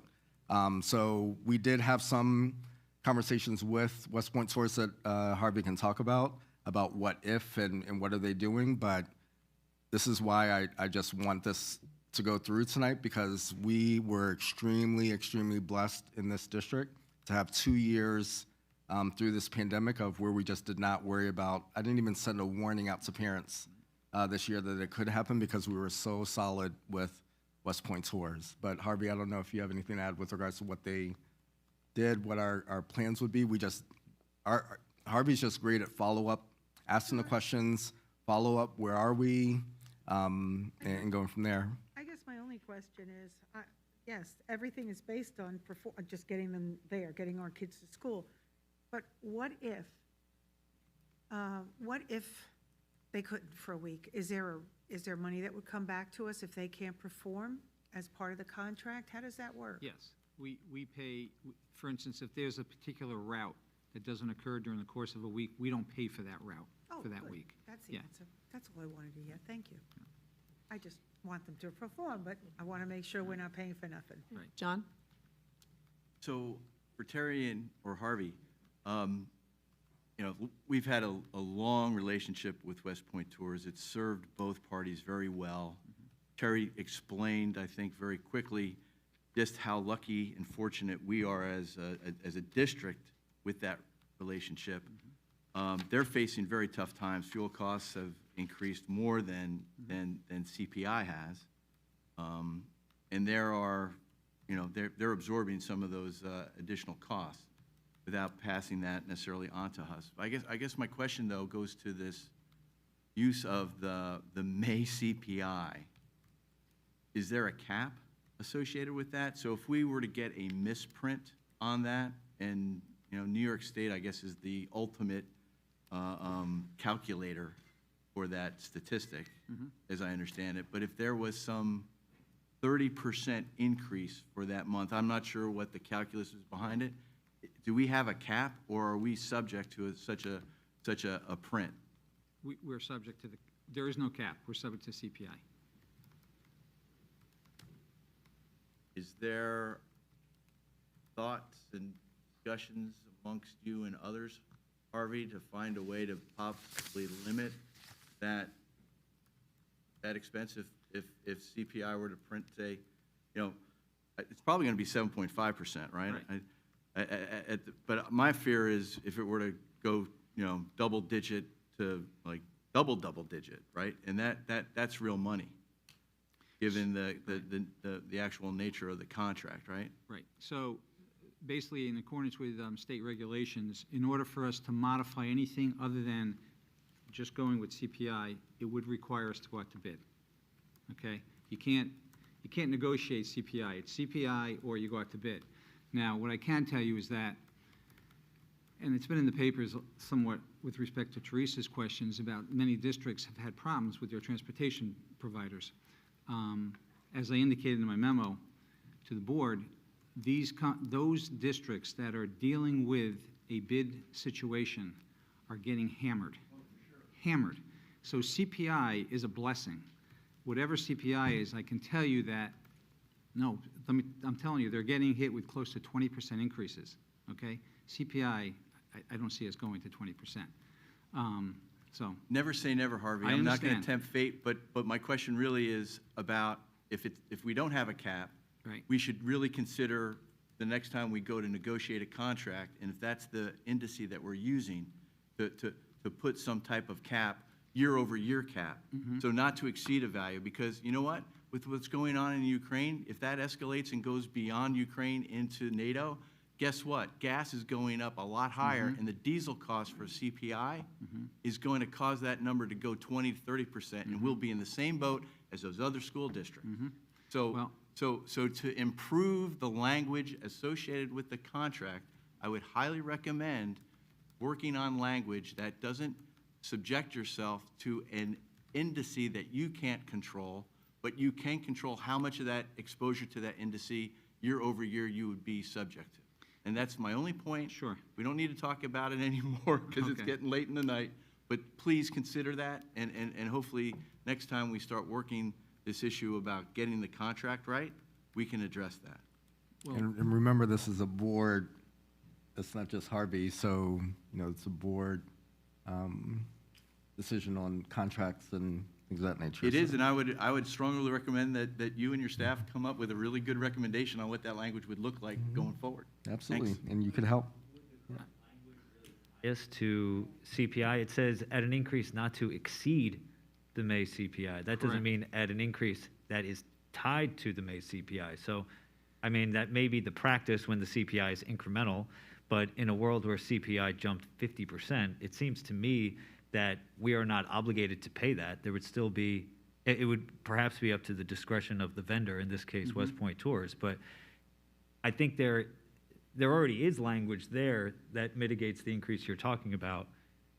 The question is, how does that play out in a real scenario where something jumps an extraordinary amount, which perhaps we don't have precedent for, but it doesn't seem to me we're tied to CPI, is that right? We're not tied to CPI if they agree to go less, but the situation that we're in, it took a lot of, it took a lot to get them to agree to whatever CPI is, because, as I mentioned in the memo, I laid out all the costs that are far in excess of CPI. So if CPI goes to 20%, their costs are going to be going up 40%.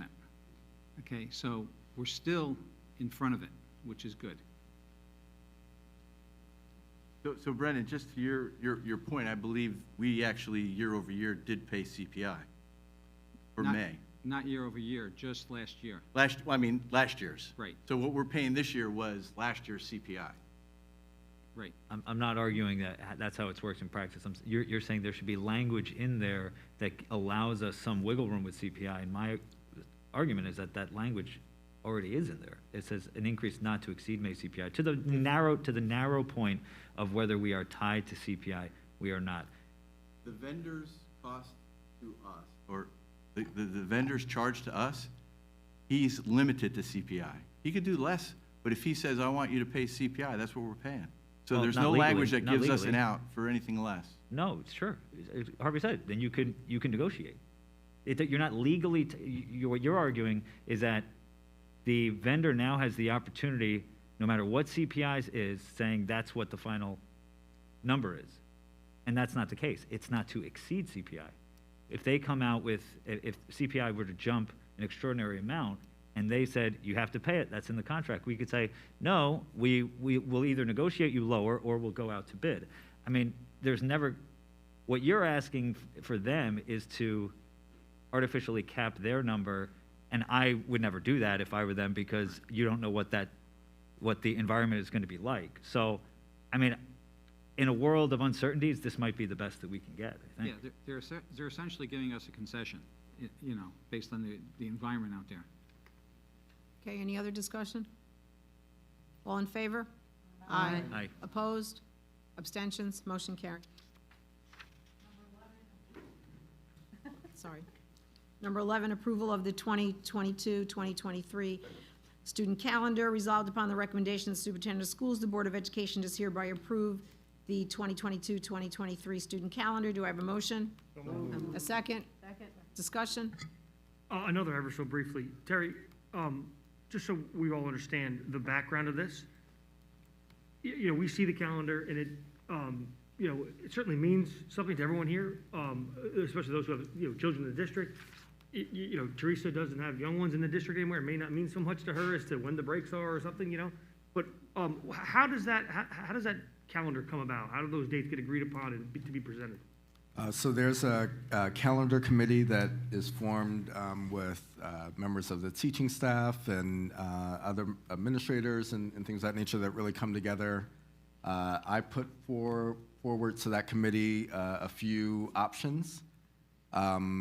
Since my arrival, I've really stressed the importance of trying to come as close to the OU BOCES calendar as possible. We have kiddos that go there each and every day. We have families that are splitting time and trying to figure out those things. So the OU BOCES calendar usually goes first. and then districts follow. One of the key discussion points in that committee was February recess. As you know, when I arrived, there was February recess. This year, there was not. I've certainly got a few emails of discontent when people were in school on Wednesday and everyone else was in Florida. So we did at the February break.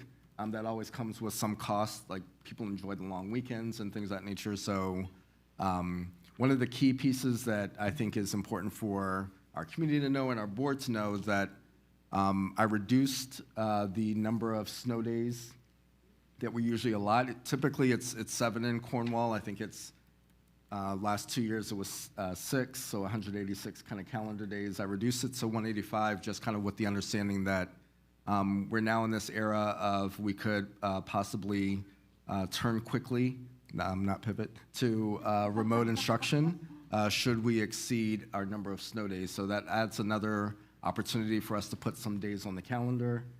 So you'll notice at the bottom it says, should we exceed our 5, we would move to remote instruction. So lots of back and forth, lots of feedback, and then I provide the board with a calendar based on OU BOCES, the feedback of the calendar committee to vote on. Who's in the calendar committee? Like, who does that, who, I mean, I know facilities is us, you know, public and board members.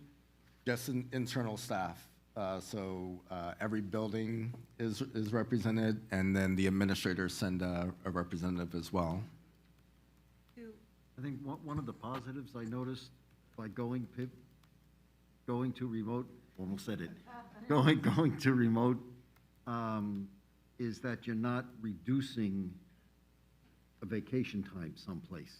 You're not taking away days that could be taken away, that Right. we have had to in the past. Yeah, typically you start hammering away at spring break, which no one wants. Well, that's kind of where my head was thinking when I read that bottom blurb about the days reduced, and then it's go to remote. You know, who saw that and supported it? And the committee obviously saw it, supported it, and is aware of it. That was kind of Yeah, I brought it to the calendar committee, but the reason that committee is so important is they have a lens on what goes on every year in a classroom. There's parents on the committee that are staff members and parents, so they have that perspective. So this was just an idea that we took from other districts that are had already approved their calendars, and I saw that as a viable opportunity for Cornwall. Terry, that was going to be my question. Do we align as far as the remote day? Is this something now that other districts, as let's say the county, are also putting that caveat into their calendars? Yeah, not everyone. I know Monroe Woodbury put it in theirs, and that's where I got it from. But a lot were doing it anyway. So I know you saw the news of kind of Scrooge superintendents having instruction on snow days, and should we have traditional snow days and things of that nature. So the state has allowed that since the pandemic began, that I have that authority to say, I know there's inclement weather, but tomorrow's going to be a snow day. But I think this upcoming school year is the first time that you're starting to see it on board-approved calendars, that should we exceed our snow days, we will pivot to remote instruction. Watch your language. I'm working on it. I'm working on it. Okay, all those in favor? Aye. Aye. Opposed? Abstentions? Motion carried, thank you. And now we're up to our budget presentation.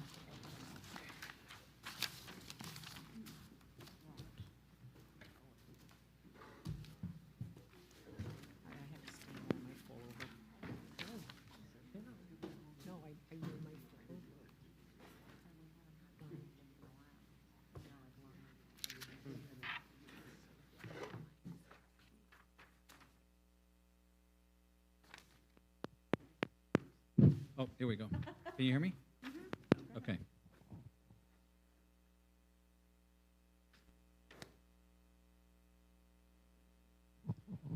Okay, so first let me say I am not a toxicologist. Seriously though, You have been waiting a full hour for that one joke. And there was a moment like 45 minutes ago, he was like, am I still going to do the joke? Yes. You did it well. Thank you. So, on a serious note, as we know, it's that time again where we need to start having the discussion with regards to the budget for next year. So tonight, we're going to cover the following topics. This is consistent with what we've done in the past years, where we don't initially just dive right into the numbers, but I try to give you a little bit of the environment and what's going on out there and what we know at this point in time. Keep in mind, we do have quite a bit of time still. We have until April, where the board will adopt the budget. So it's a process. It's a process also that we're forced to kind of string along because we don't know what our true state aid will be definitively until the state passes their budget. Typically, they do it by April 1st, which is their deadline. It's not to say they don't blow past it in previous years. So we're going to talk about the process. We're going to talk about our needs assessment that we've identified. The parameters and the variables are the things that we know and that we have to deal with as we move forward. And then we'll talk a little bit about the historical tax levy data. So the first thing is the process itself. Just a quick review. I know we talk about this often and everybody should pretty much know this by now, but it is a continuous year-round process. It's not something that we just say, okay, Monday we're going to start this. There are discussions, there are thoughts, there's review every single week that's impacting this. It is collaborative. It's everybody from the administrator level to the department chairs, right down to the staff in the community. Everything that we do does tie back to the students. I know that sounds kind of like a cliche, but it is very true. Okay, we look at, where are we now, what do we need, and how do we get there? And it's the last note here is really critical. We don't always just because we have a need doesn't mean we just add it onto the budget. Okay, there's a lot of reallocation that goes on. If something's no longer needed, we don't just carry it forward. So from this budget process, what comes from that is that we've identified what the needs are on a building and a departmental level. And these needs that we talk about, we discuss, we review, analyze, and prioritize, I'm going to go over with you in a few minutes, but it's a very thorough process. What I show you moving forward, when we talk about any kind of personnel cost, it's an all-inclusive cost. It's not just their salary, it's all the benefits that go with it.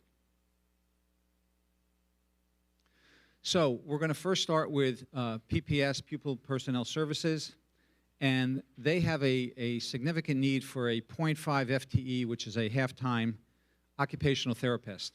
Why do they need this? As it indicates there, we currently have 2. We have brought back a lot of programs, special needs students into the district, and we've set up various programs, which is great because not only do we save money, but more importantly, those kids are being educated in their own home district, which is great. However, when you bring the children back, their services now have to be performed in district, okay? We're at a point where we can't sustain with those 2 OTs the level of services that we need to provide. So we have started using an outside agency because these are mandated services. We have to provide them. We're at a point where by adding this 0.5, we can eliminate the occupational services agency that we're using, and we can actually increase our capacity to provide not only those that need it now, but the needs that are growing. There's something here also that I note in the second paragraph. The non-IEP or 504 students, okay, just the regular general ed students, the referrals that we were getting from the buildings has increased from 14 for the current year, for the previous year, to the 47 for this year.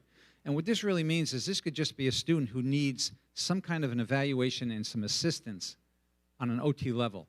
We don't provide that right now because we don't have the capacity. All that we've been able to do is really the special needs students, okay? So this will help us on that front.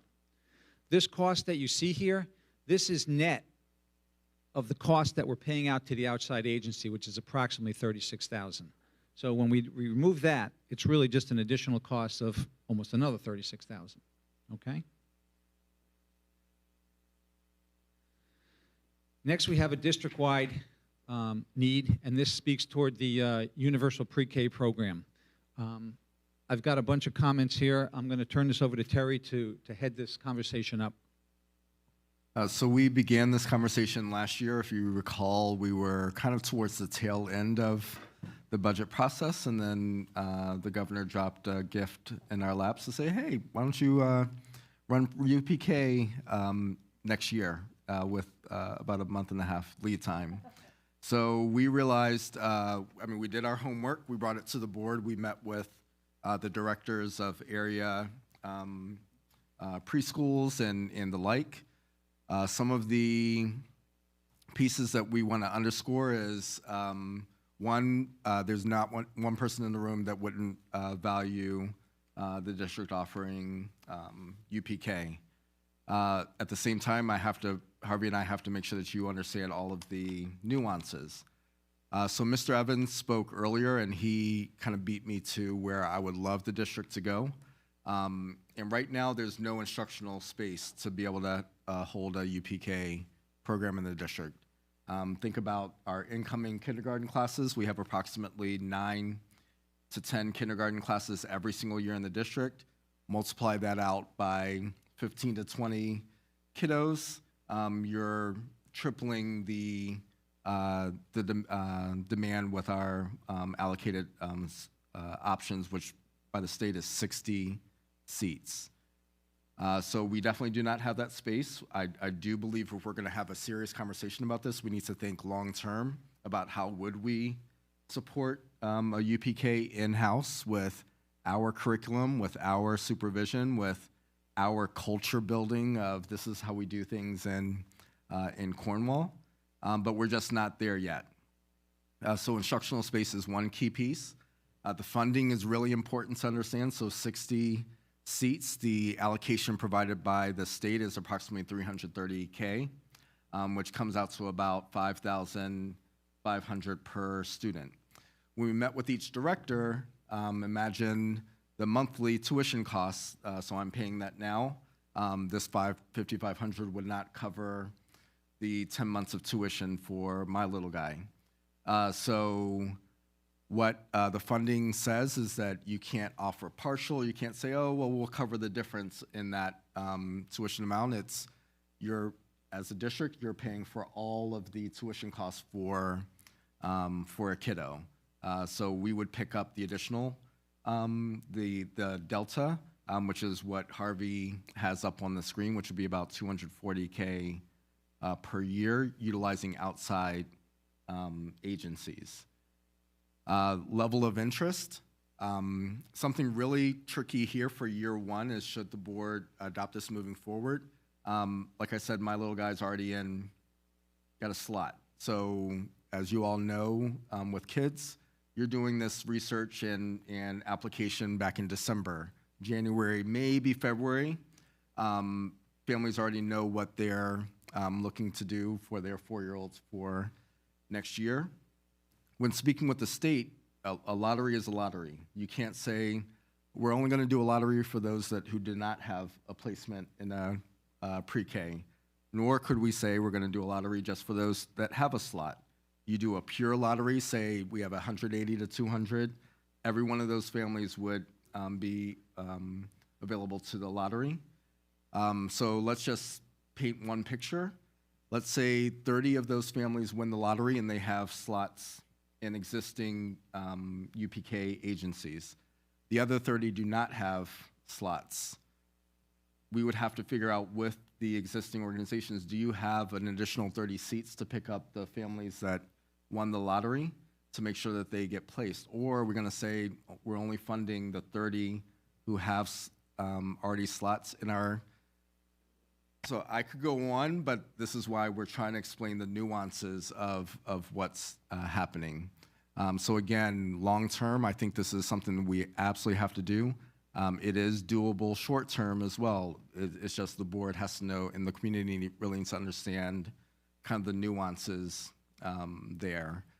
We did have meetings with 3 organizations last year. That's how we got the tuition rates, determine interest. I can tell you, based on me, Megan, and Harvey meeting with them, there's not 60 slots out there. There's nowhere near 60 slots. It would be an additional classroom opening up or things of that nature. It was just not there. So these are things that we have to kind of think through. Should we do it in a year ahead? It would look much more like a traditional lottery, where in districts where I'm coming from, DC and Rochester, you hold the lottery back in November, maybe December. You have the lottery finalized, so families are making informed decisions about what they're doing with their child well in advance of schools closing, their enrollment, and things of that nature. So that's the trickiness of where we are now, kind of thinking next year, and then 5 years down the line, I would love for us to have serious facilities conversations of, do we build additional classrooms to house UPK for our Cornwall community? Thank you. So the last item here has to do with buildings and grounds. And the needs that we've identified here is 1 full-time carpenter and 1 full-time mason/mechanic.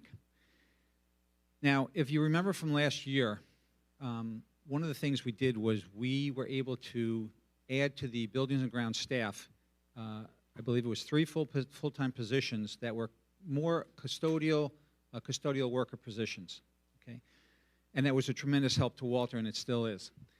What we're doing here is, this kind of came about somewhat as a result of the capital project and the identification of those items that we are going to try to do in-house. In line with that, what we're trying to do is, Walter's crew, you need to think of it as they're reactionary. Why? Because there's just so many needs. We don't have the need, we don't have the capacity to do something unless, it's immediately needs to be fixed. So what we're really looking to do here is what we call project-specific focus. These individuals would not be coming in each day and saying, okay, what are the work orders? They would essentially say to themselves, I have a project that's going to take me 3 weeks. I have to build a full set of cabinets for the library. I have to replace the sidewalk in front of the middle school. This is their focus. So it's a bit of a change from what we've been used to, only because it's taken us a while to get to this point. The 2 most important areas are carpentry and masonry right now in the district. That's why you're seeing those 2 positions. Now, the total cost of all the needs that I've just addressed is $479,000 and change. What you'll also notice, if you recall back in past years, I'm typically just getting warmed up with regards to the needs, okay? We've done a lot last year. We were so fortunate last year to really meet the needs. Additionally, some of the needs that we do have are being met by the federal funds, okay? Now, those federal funds, depending on the particular position and particular grant, they can last anywhere from 1 to 2.5 years, okay? So that's helping us. And that's why you don't see a large laundry list right now, okay? So let's shift now to some of the parameters and the variables, as I call them. These are things we have to deal with. The maximum allowable tax levy, which is known as the tax cap, for the Cornwall Central School District for this year is 4.87%, or almost $2.5 million. For the current year, it was 2.74. Okay, so it's significantly higher. Why is that? There's 2 things driving it, and I've indicated them down below. The formula is not just, as you might recall, I always say, it's not just a 2% that the governor used to say. It's a formula that takes into account many variables. The 2 biggest variables for us are what they call the tax base growth factor. And what this really represents is they allow you a certain multiplier based on the additions in real brick and mortar. So if there's a development that's being built down the street, that helps us. If there's a change in someone's assessment, that's not brick and mortar. That's just the assessor just making an adjustment to somebody. That doesn't count. Okay, so it's true growth in terms of assessments. This year, it's 0.71%. In the previous year, it was 0.58%. Doesn't sound like a lot, but it's applied against a big number, so it does help us. The next variable is the tax levy growth factor. This is the basically it's the increase in CPI. As we just had a discussion with regards to transportation, we know that CPI is going through the roof. It's capped at 2% for this formula. For the current year, it was only 1.23%. Okay? So that's a big jump, and again, that's helping us. What I will say, and I'm just kind of putting it out there because we're going to be talking about this more in future meetings, but I will tell you that it's important to note that that 4.87% is just what we can go up to. It does not mean what we're going to do. In fact, I will tell you right now that we are working on a 0% tax levy increase. Okay? We're working on it, and that's what I hope to come forth in the next couple meetings and tell you, which would be a fabulous thing.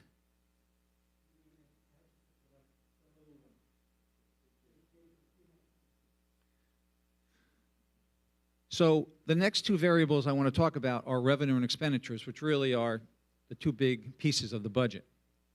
The first one is state aid. State aid so much drives what we can do. As you probably have heard, there was a big change to foundation aid, and as a result of that, almost every district received quite a substantial increase. Our increase under the governor's executive budget proposal is $3.1 million increase. That is largely attributable to that change in foundation aid. So, just to give you some background on this foundation aid, because it is important, keep in mind it was enacted back in 2007. The problem is that the state never really kept their promise, and we never really received everything, nor did any other district, that we were supposed to get. We were shorted, plain and simple. However, based on a settlement of the lawsuit that started back in 2014 on this, the state actually settled the lawsuit, and they are now being held legally to make the districts whole with regards to what they should be receiving. Okay? Now, the key phrase there is what they should be receiving. As they indicate in the third paragraph at the end, past years' underpayments are bygones. We'll never receive those, okay? But what we will receive is the increase to where we should be each year, okay? So what does that mean for Cornwall? Essentially, the way that the settlement is structured, we're going to receive 50% of our increase this year, meaning the budget year we're talking about 22-23, and we'll get the other 50% increase in 23-24. That increase is, again, about $3 million, okay? So that's good news for next year as well. You'll see I indicated that the district is expected, and I bolded that, because, quite frankly, things happen at the state level. We've seen it already many, many times. I don't know if they can put it in writing that they're going to guarantee that right now. Quite frankly, I'm worried more just about this year, and I'll worry about next year. But there's a lot going on at the state on a funding level. They're receiving an unprecedented amount of federal funds.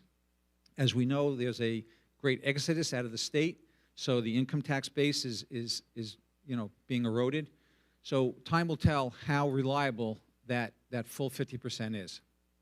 And specific to this year, the final increase will come down to the agreement between the governor and the legislature, okay? But I can tell you, if this holds true, it's great news for the district. So what are the expenditures that obviously get funded by that income? The first one is the teacher's retirement system. So for next year, we've been told that the estimated rate is going to be 10.29%. For the current year, it's 9.8. Doesn't seem like a lot. Again, it's only about 0.5%, but it's applied against a big number. It goes against teachers' retirement, goes against certified staff's salary, okay? Correspondingly, the employees' retirement system, which is non-certified staff, that's actually going down, okay? Again, that helps a lot. Unfortunately, that's a much smaller percentage of our salary base than TRS, but it all helps. Our health insurance premiums are going up 7%. For the current year, it was 0%. Plain and simply, the utilization, hospitalizations are going up, elective surgeries are coming back online, RX is always going up. Those are the two big things that are driving things right now. Transportation, as we previously discussed, it's going to be based on CPI. That's going to impact us. Okay? Even if it's 7, not even, but if it's 7 or thereabouts, that's a big increase. Okay? And lastly, out-of-district special education tuition. These are students that have a placement either at BOCES or at another school outside of the district. Early indications right now of the information that we have is that that will go down. There will be a decrease in that line, which is really good news.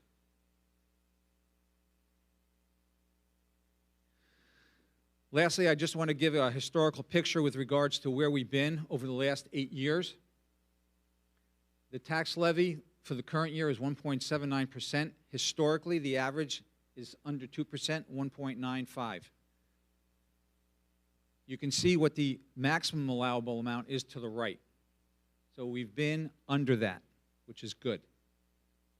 As I mentioned before, I hope that this year we can have a 0% in that column. And lastly, as I mentioned, we have 3 full sessions, and then the 4th one is when the board actually has to adopt it on the 21st. Any questions at this point? Jim? Just a quick question on the foundation aid. Are there any restrictions on that, or that just goes to the general fund and can be spent? That is correct. It's just general fund, right? Great, thank you. Yep. Harvey, I have, oh, sorry, Brendan. Nope. I have 2 questions. One is the additional OT that you talked about. Yes. Or half an OT, I guess. One of the rationales here is that we're seeing a request for a lot more testing. Is that meant to be a permanent position, and are we seeing more testing as a result of children perhaps having, some learning difficulties from COVID and not being in schools? Like, is this perhaps a temporary phenomenon that we're filling with a permanent role? Both. We are hearing from a lot of the principals, and they're hearing it from the teachers, that the time that they have not really been spending in school as they have in the past is impacting their fine motor skills and so forth. Additionally, though, the special needs students, that is not necessarily related to COVID, it's just related to their physical situation. Right. So okay. we're seeing an increase on both sides. Okay, so this isn't just filling for the testing piece, it's also filling for services. Absolutely. Okay. And to your point, is this temporary? This is evaluated every year. Okay? It may go down to 0, it may go up to 1, who knows? It's really based on needs. Okay. And on the pre-K, we heard from a parent tonight who was very passionate about this happening, and as you say, if we could have universal pre-K right away, I think everybody would want that. In terms of the places that we went to, since space is a consideration, as well as I think we're looking at the state maybe funding 60% of the cost here, is there anywhere that has the space that we could look at, more of an arrangement with, that they could fill that need, and we would know how that's dealt with, as opposed to it being a little more nebulous?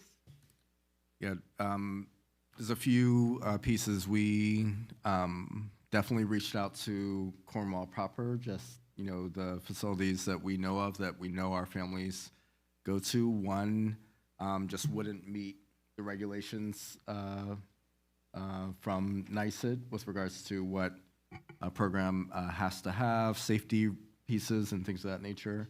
One organization said, no, thank you. We don't have capacity. We don't need anything further. The 3 remaining, and then there's still one that we could go to that's just kind of a little bit on the outskirts, but still where our families go. It was really a conversation about future planning and how can we guarantee, we would say 15 slots if Cornwall can say, yep, every year we're going to move forward with this, that, or the other. I can say, and I don't want to speak for directors, but Megan and Harvey were in the meetings with me. These are not organizations who are struggling to fill slots. So this isn't like this golden ticket that we're offering. They're full. and they have wait lists. So it's really kind of thinking through what we want to do, but there's not a location other than one that said we could convert this one space into an additional classroom if you could guarantee us 12 slots. But even that, I mean, that's 12 out of all of the conversations that we had. It was kind of a few here and there. Space is not our friend with this recommendation. So is this part of a longer-term capital plan where we need, I don't think this is in our capital plan currently, but is this something if we want to get there and we have the funding, that we need to add that in or layer that in?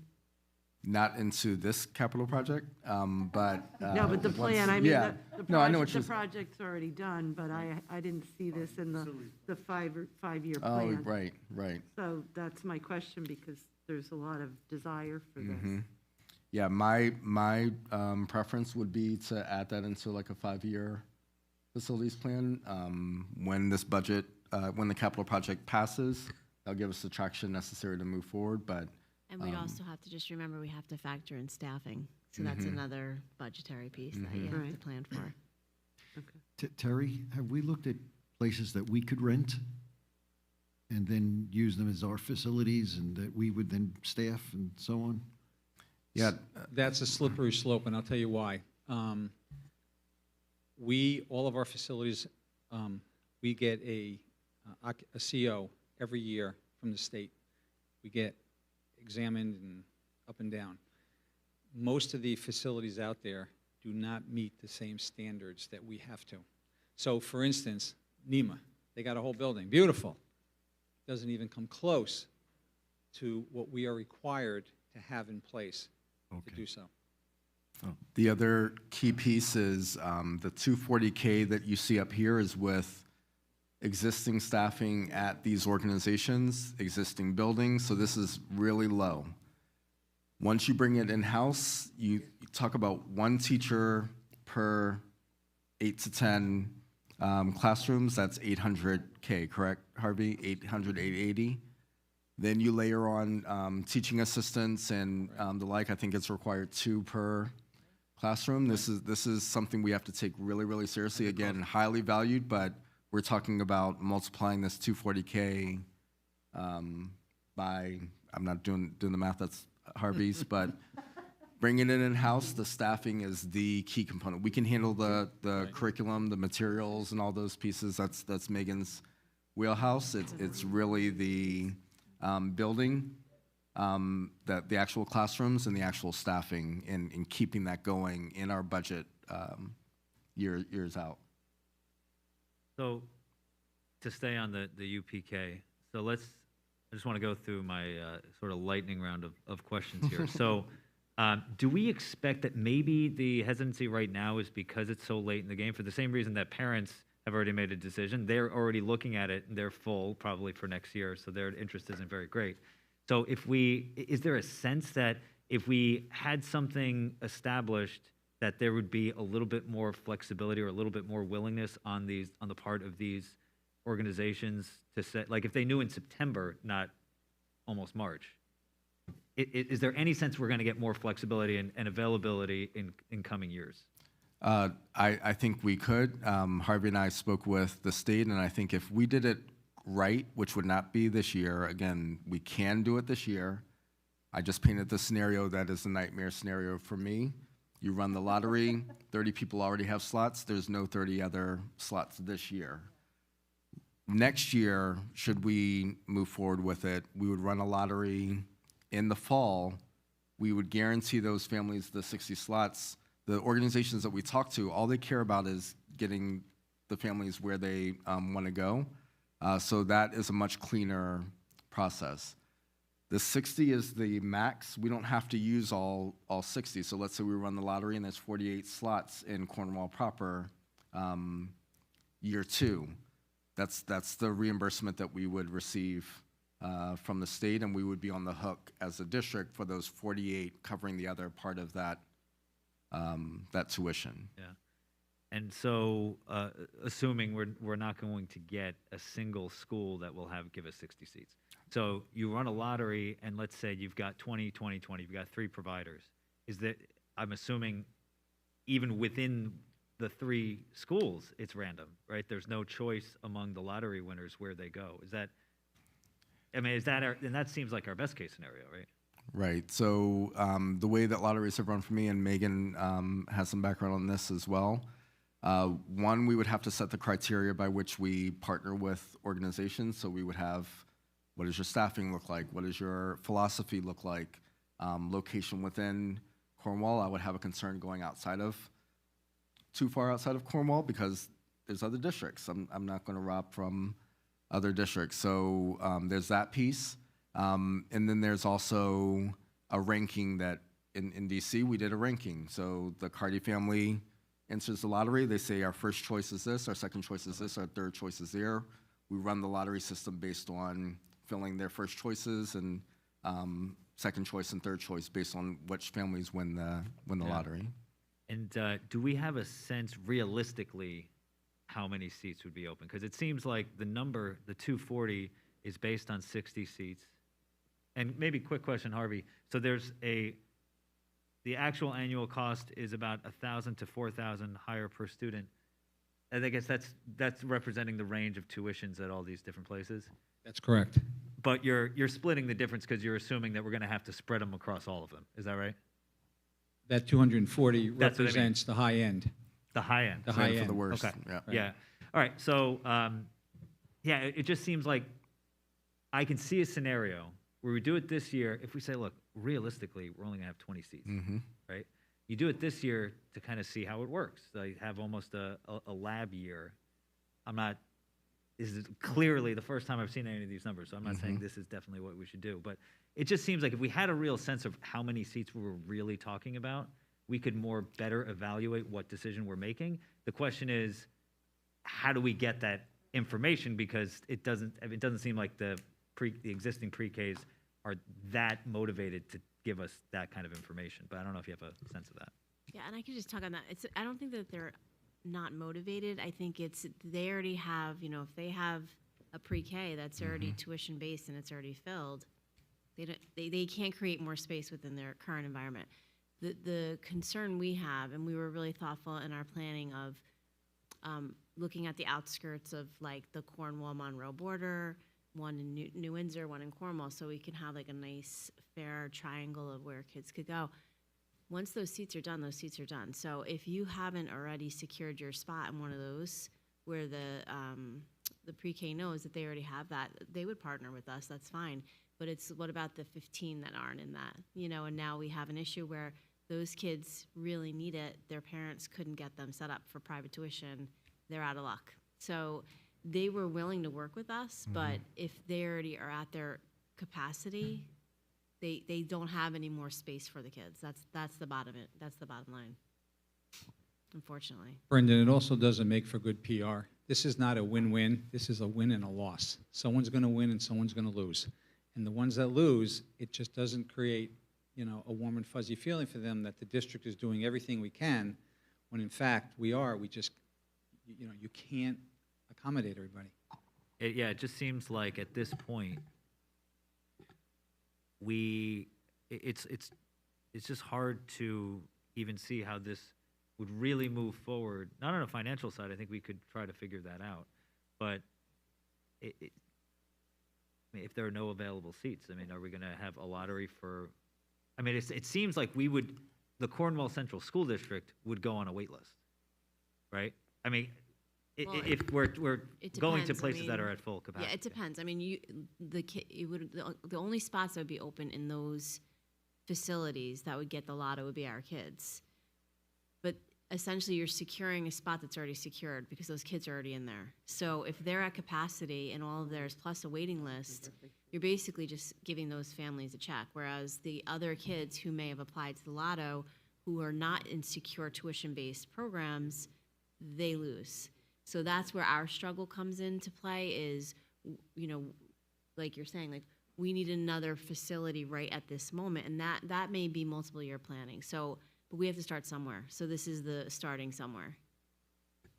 So, Megan, I think you're exactly right in expressing that loss, it can't go on, right? You can't tolerate it. And I appreciate the strides we're making, at least trying to get our foot in the water for this year. And I don't want to tie the foundation aid and all that other stuff, but there are monies that are available to hopefully cure this problem that will come in the next year or two, I would think. Do we understand, though, what the need is? I know there's no capacity in the local places, but what's the amount of children? Is it really about 240, or is that what we're thinking? Per year? It's going just, forward? yeah, it's just projecting. Just- I would say a safe estimate is 150 to 180, just based on our every year kindergarten enrollment. We have 9 kindergarten classrooms this year. With regards to need versus, I think that's a tricky conversation to have.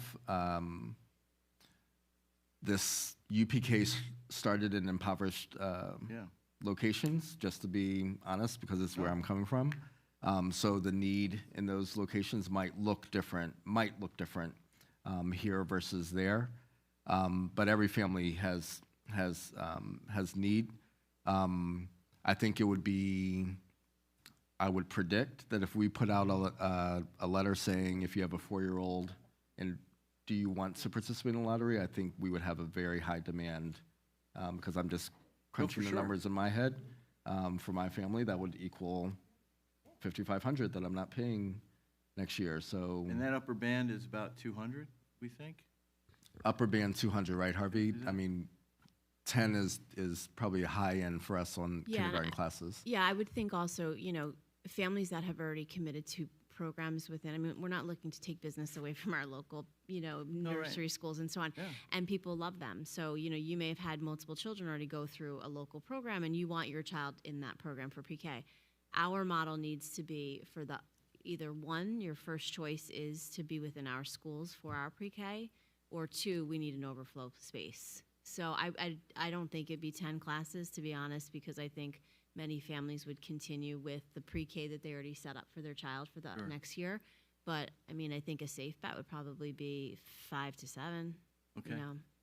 just thinking realistically with Right. that, yeah.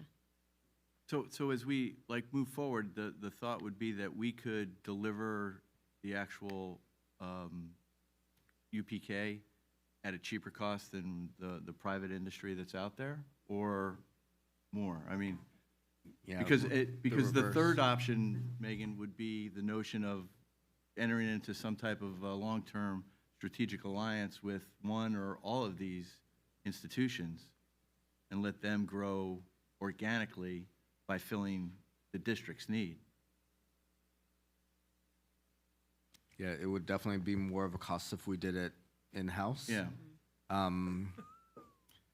What Megan brought up is really spot on. You have to be really careful. Based on my experience in Rochester, these are businesses that we love and adore, so you don't want to do anything that's going to hurt them. So there's conversations that we would have to have with our team and them of what would be illogical that you would still be able to thrive and move forward, and we're still supporting our students. But you can imagine the nuance as a business person, that's a tricky conversation. If you're saying you're opening 5 to 7 classes, in a business sense, you're saying, wow, that's 100 to 140 kids that we could be bringing to our program that are no longer available because Cornwall is offering it in-house. Or working with industry to deliver that solution. And I think a private public solution, this is a perfect example of maybe pursuing that. It'd be a win-win for everybody as opposed to the win-loss for some of the kids, right? Everyone would win. Yep, good point. If I may, just to build on John's point, and I jotted a note that I was going to make in the closing comments about this, but since we're discussing it now, and I'm glad it's come up, we very much need to be mindful of the local providers. Both there's for-profit and nonprofit in this town, and they've, many of them have been here not just for years but for decades. So we need to, this is one of those just the classic examples of, oh, government money, it's fantastic, and one of the unintended consequences could be harming their business. So I think, to John's point, working with them to build the number of seats in town sustainably and not harm them, but actually help them, is the way to go. That's it. It's late. Sorry. Any other comments? Thank you. Oh, Larry, did you? Yeah, at some point, and I need to get my head together, it's not going to be tonight. Can we as a board or individual members make suggestions as to what should be in the budget? Absolutely. And that is always the situation. I mean, we've never said that's not possible. What we're trying to do here with the needs here is trying to explain that this is from the bottom up. This is what the district, these are the highest needs in the district right now. And should there be money available, we didn't want to just leave it out there and say, there's the pot, it's a free-for-all now, okay? We want you to at least know where the district administration staff lie with regards to if there is additional funds available. This is what we identified. Okay. Yeah, just at some point, John made a good observation, and it's true. We only had so much money in the pot for the project, but I would like to see us be able to do some stuff for the arts. Right. I'd also love to be able to see some money, not a whole lot, because I know we don't have it, but to work on the field at the middle school, so that we can have that ready in time when the bond passes and we're taking apart the field at the high school, that we have a decent field to work on for the kids to play on at the same time. And that's going to take a little while to get that field good or better. Just something to consider. Harvey? Thank you. Yes. Just to go off that point, I really wanted to just speak for a second on the arts. I realize that there's so many needs in every district, and certainly in ours, but if you look at what happened during COVID, and you're looking at the people that we're hiring right now, the psychologists and other OT, whatever, the music and all the arts tie right into that, and tie right into a child's mental health. Kids really, when you came right down to it, yeah, it was amazing how a lot of children did Zooms and they had plays on a Zoom, but it's not nearly the same. And again, hand-eye coordination, collaborating with other students, working as a team, that's part of music, that's part of an entire art department. And when I talk about art, I mean the whole, encompassing all of it. So I don't just look at it as an extracurricular. I actually look at it as part of therapeutic. And I guess what it comes down to is when you talk to any employer, what is most valuable about the people they hire is how they work together and as a group. And being on Zooms and for 2 years being isolated, that's not helping children learn to work as a group. So again, I know there's a wish list, and I know there's always if you brought in teachers and department heads from every department, they'd have a really valuable program or something that they want. But I definitely see that as a need that applies directly to the needs of our students right now and enhancing that. And Teresa, just as a reminder too, the tutorial hours I shared out that for the secondary level for more band and orchestra, those students will also be receiving assistance in that. No, I did see that. So Thank you. that'll happen This immediately. just, I realize that. Yep. This just touches off on a little bit more. Thank you, Megan. So let me just mention something because it did come up today when John made that comment. I have been in talks with and meeting with the Tony Ravinsky, the department chair, music department, for a few months now.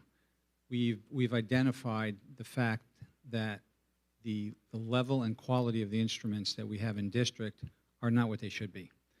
Those of you that have been on the board for a long time know that you've never really seen musical instruments up here, okay? And we also know they're not cheap.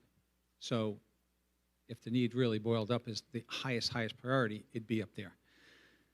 So we're at a point now where it's really, in our minds, it's impacting the program. So I have been working with Tony, and I've been working with Sarah a little bit, and we have identified an inventory list of really what do we need in the district to bring the program back up to where it should be. And it's not just instruments, but it's also even things such as storage. You know, you can get this, you know, expensive instrument and you can't lay it on the floor. You got to really take care of these things. So we're looking at that.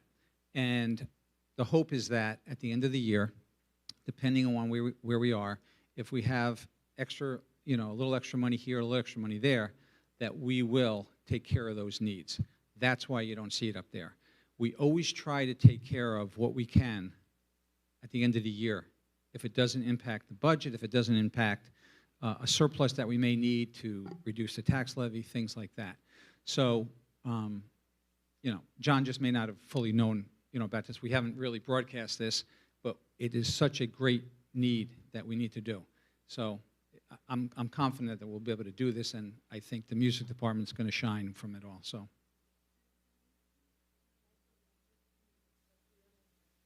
Mm-hmm.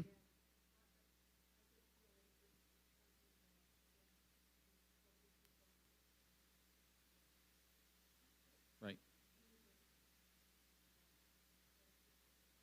Yep. Sure. Hey, Harvey, just to piggyback on that thought about the arts and how, you know, there are certain needs that get identified that you're able to fill as the year ends and you figure out what the monies are. We heard tonight, somebody in the public comment mentioned something about air conditioning at the middle school. Is that one of the items that gets covered in that end of year kind of review? So, or yeah. Did that not make the cut as these things were being reviewed? It did, and we've been working on it for some time, and we've been talking about it for some time with everybody. You're going to see it when I go through the transfer to capital line. You might recall the transfer to capital line is what we budget in the general fund that we use for capital projects. It's typically small stuff. Historically, it's been like, you know, in the $300,000 to $400,000 range, and it really helps us whittle away at little stuff. This year, we're going to have the ability to have a one-time big oomph in that line. Why? Because of the federal funds. You might recall one of the grants, there's two major grants. One of the major grants gave us the ability to supplant that which we already have budgeted for.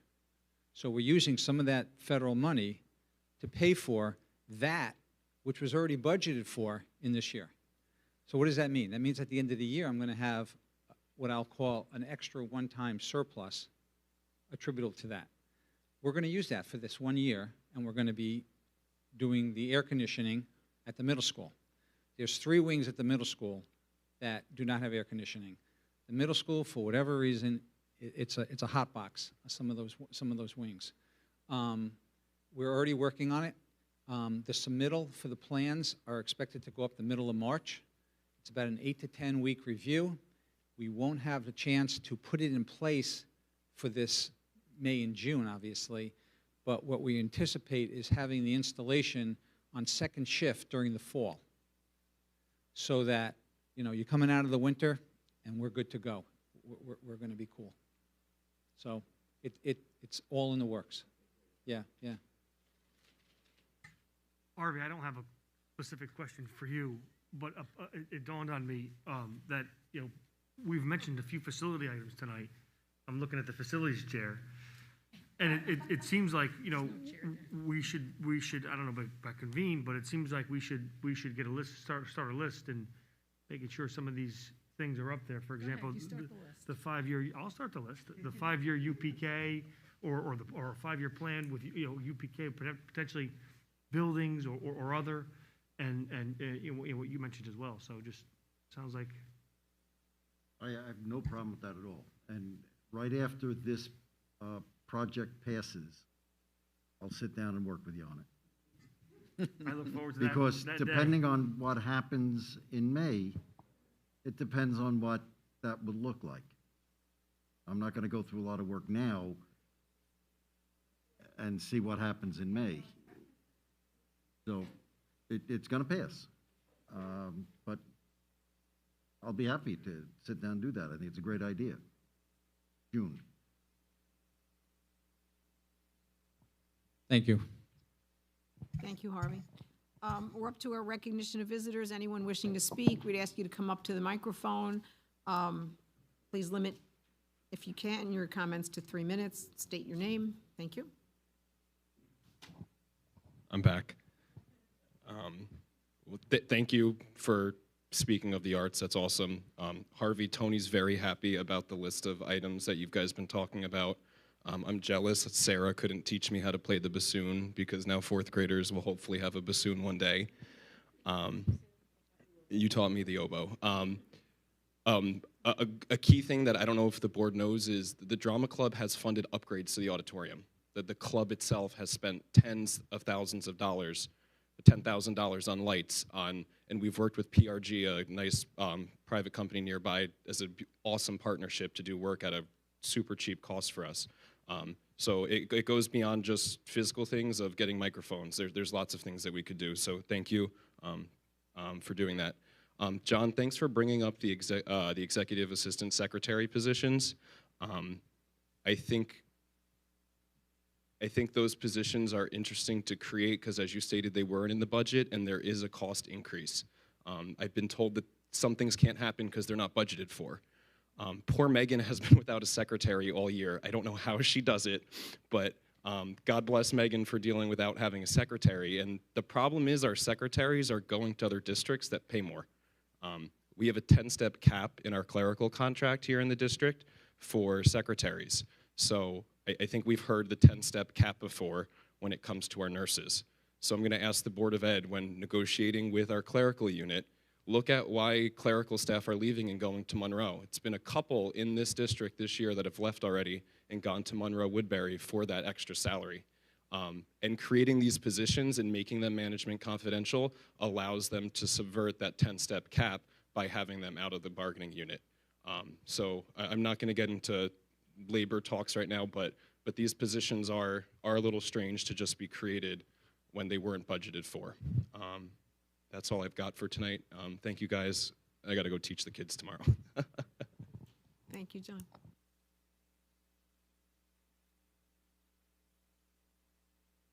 Is it still on? Okay. My name is Tom Keene. I swear I'm going to be quick tonight.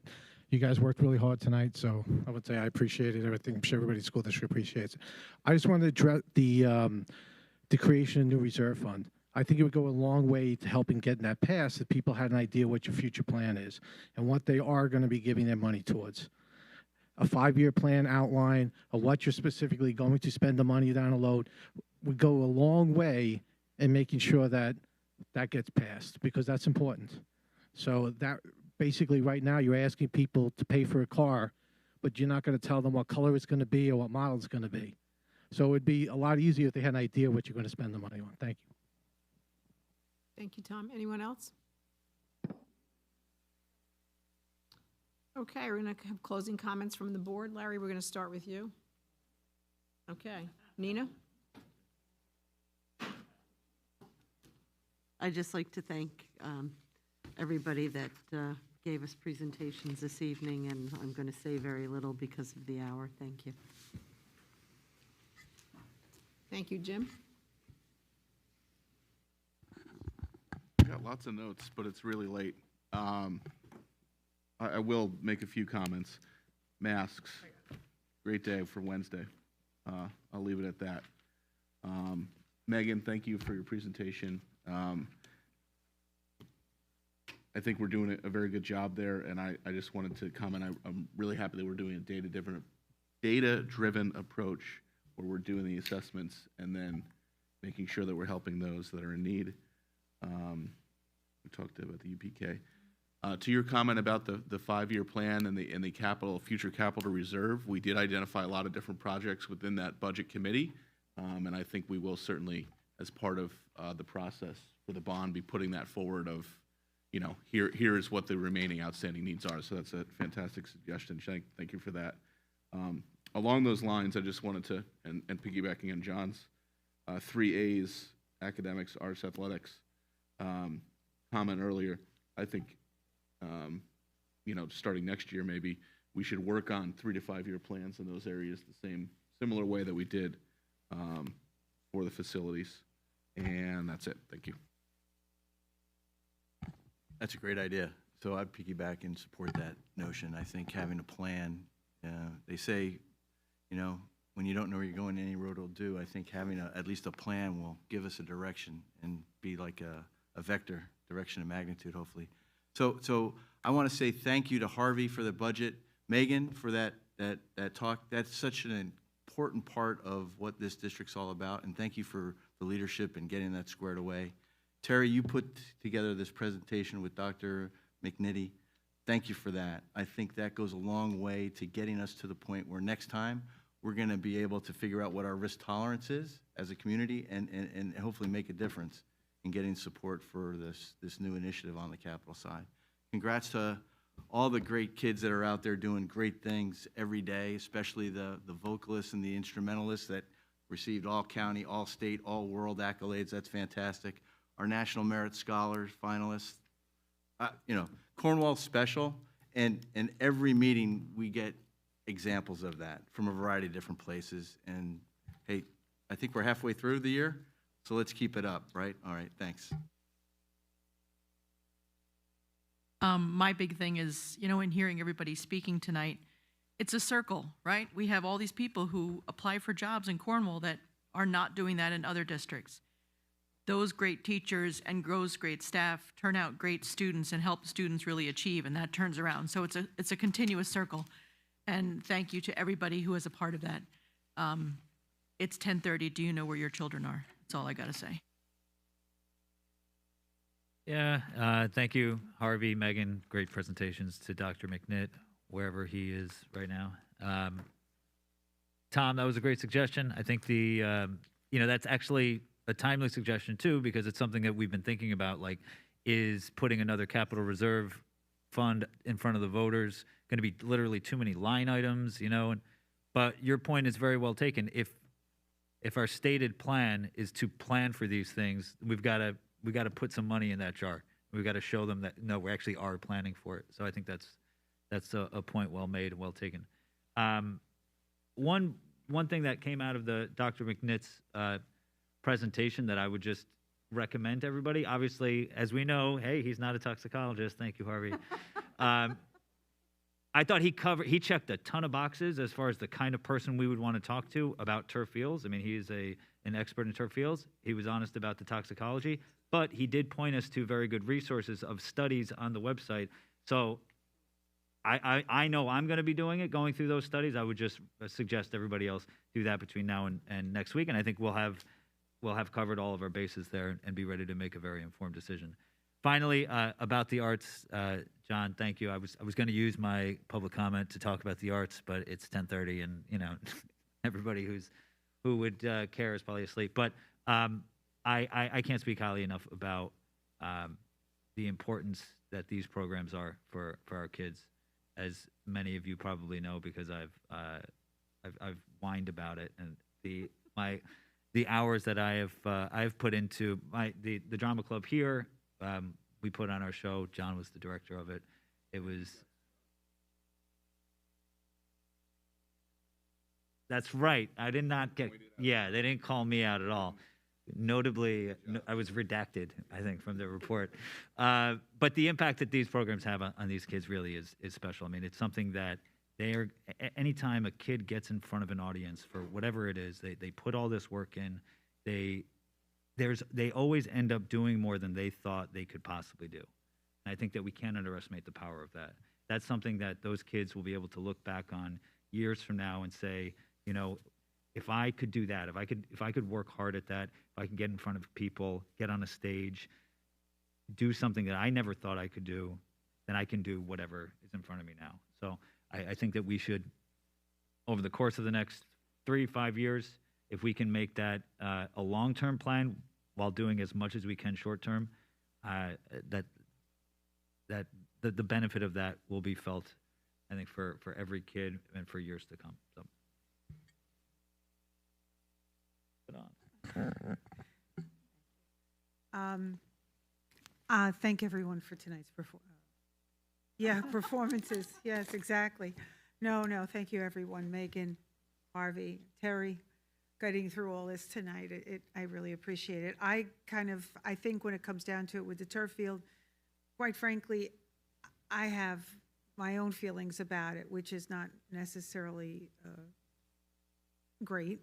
I'm not the biggest proponent of turf fields, but I also understand overusage of fields. There's no perfect answer. There's always going to be an accommodation, and at least that's how I feel.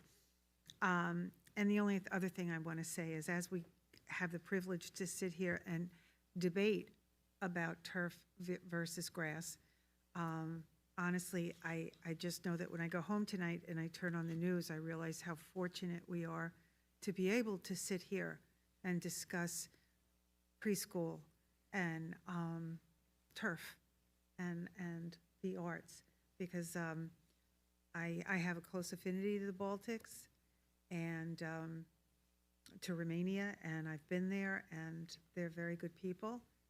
And as I said, I think it's very good to be reminded of what we get a chance to talk about that is serious, but in the grand scheme of things, just lucky. So have a good night, everybody. So, the big ditto, right? So, I echo kind of what everybody said, and I'll cut to my little bit of a chase. Larry said nothing. I echo Larry. Double what Larry said. So, we have all experienced, a lot of change in the last 24 months. Who says good? Who says bad? I mean, there's positions everywhere. And we're going to experience another bit of change coming Wednesday. Again, same kind of concept. Who says it's good? Who says it's bad? You can find a position. Anybody can find that. But I would encourage an atmosphere of mutual respect amongst everybody, our peers and our colleagues and people in where you see them and where you meet them and when you come to the school and when you're about. So I hope Cornwall stays true to its form and as it's done in the past, with its policies, procedures, its anti-bullying, and its support networks and groups. And we truly have a very open environment on Wednesday, and we embrace anyone and everyone's position when it showed. Thank you. I'd like to thank everyone for their hard work tonight. This has been a marathon meeting. We started at 6:30. I would like to have a motion to adjourn. So moved. Second? All in favor? Aye. Opposed? Better not. Thank you. Thank you all.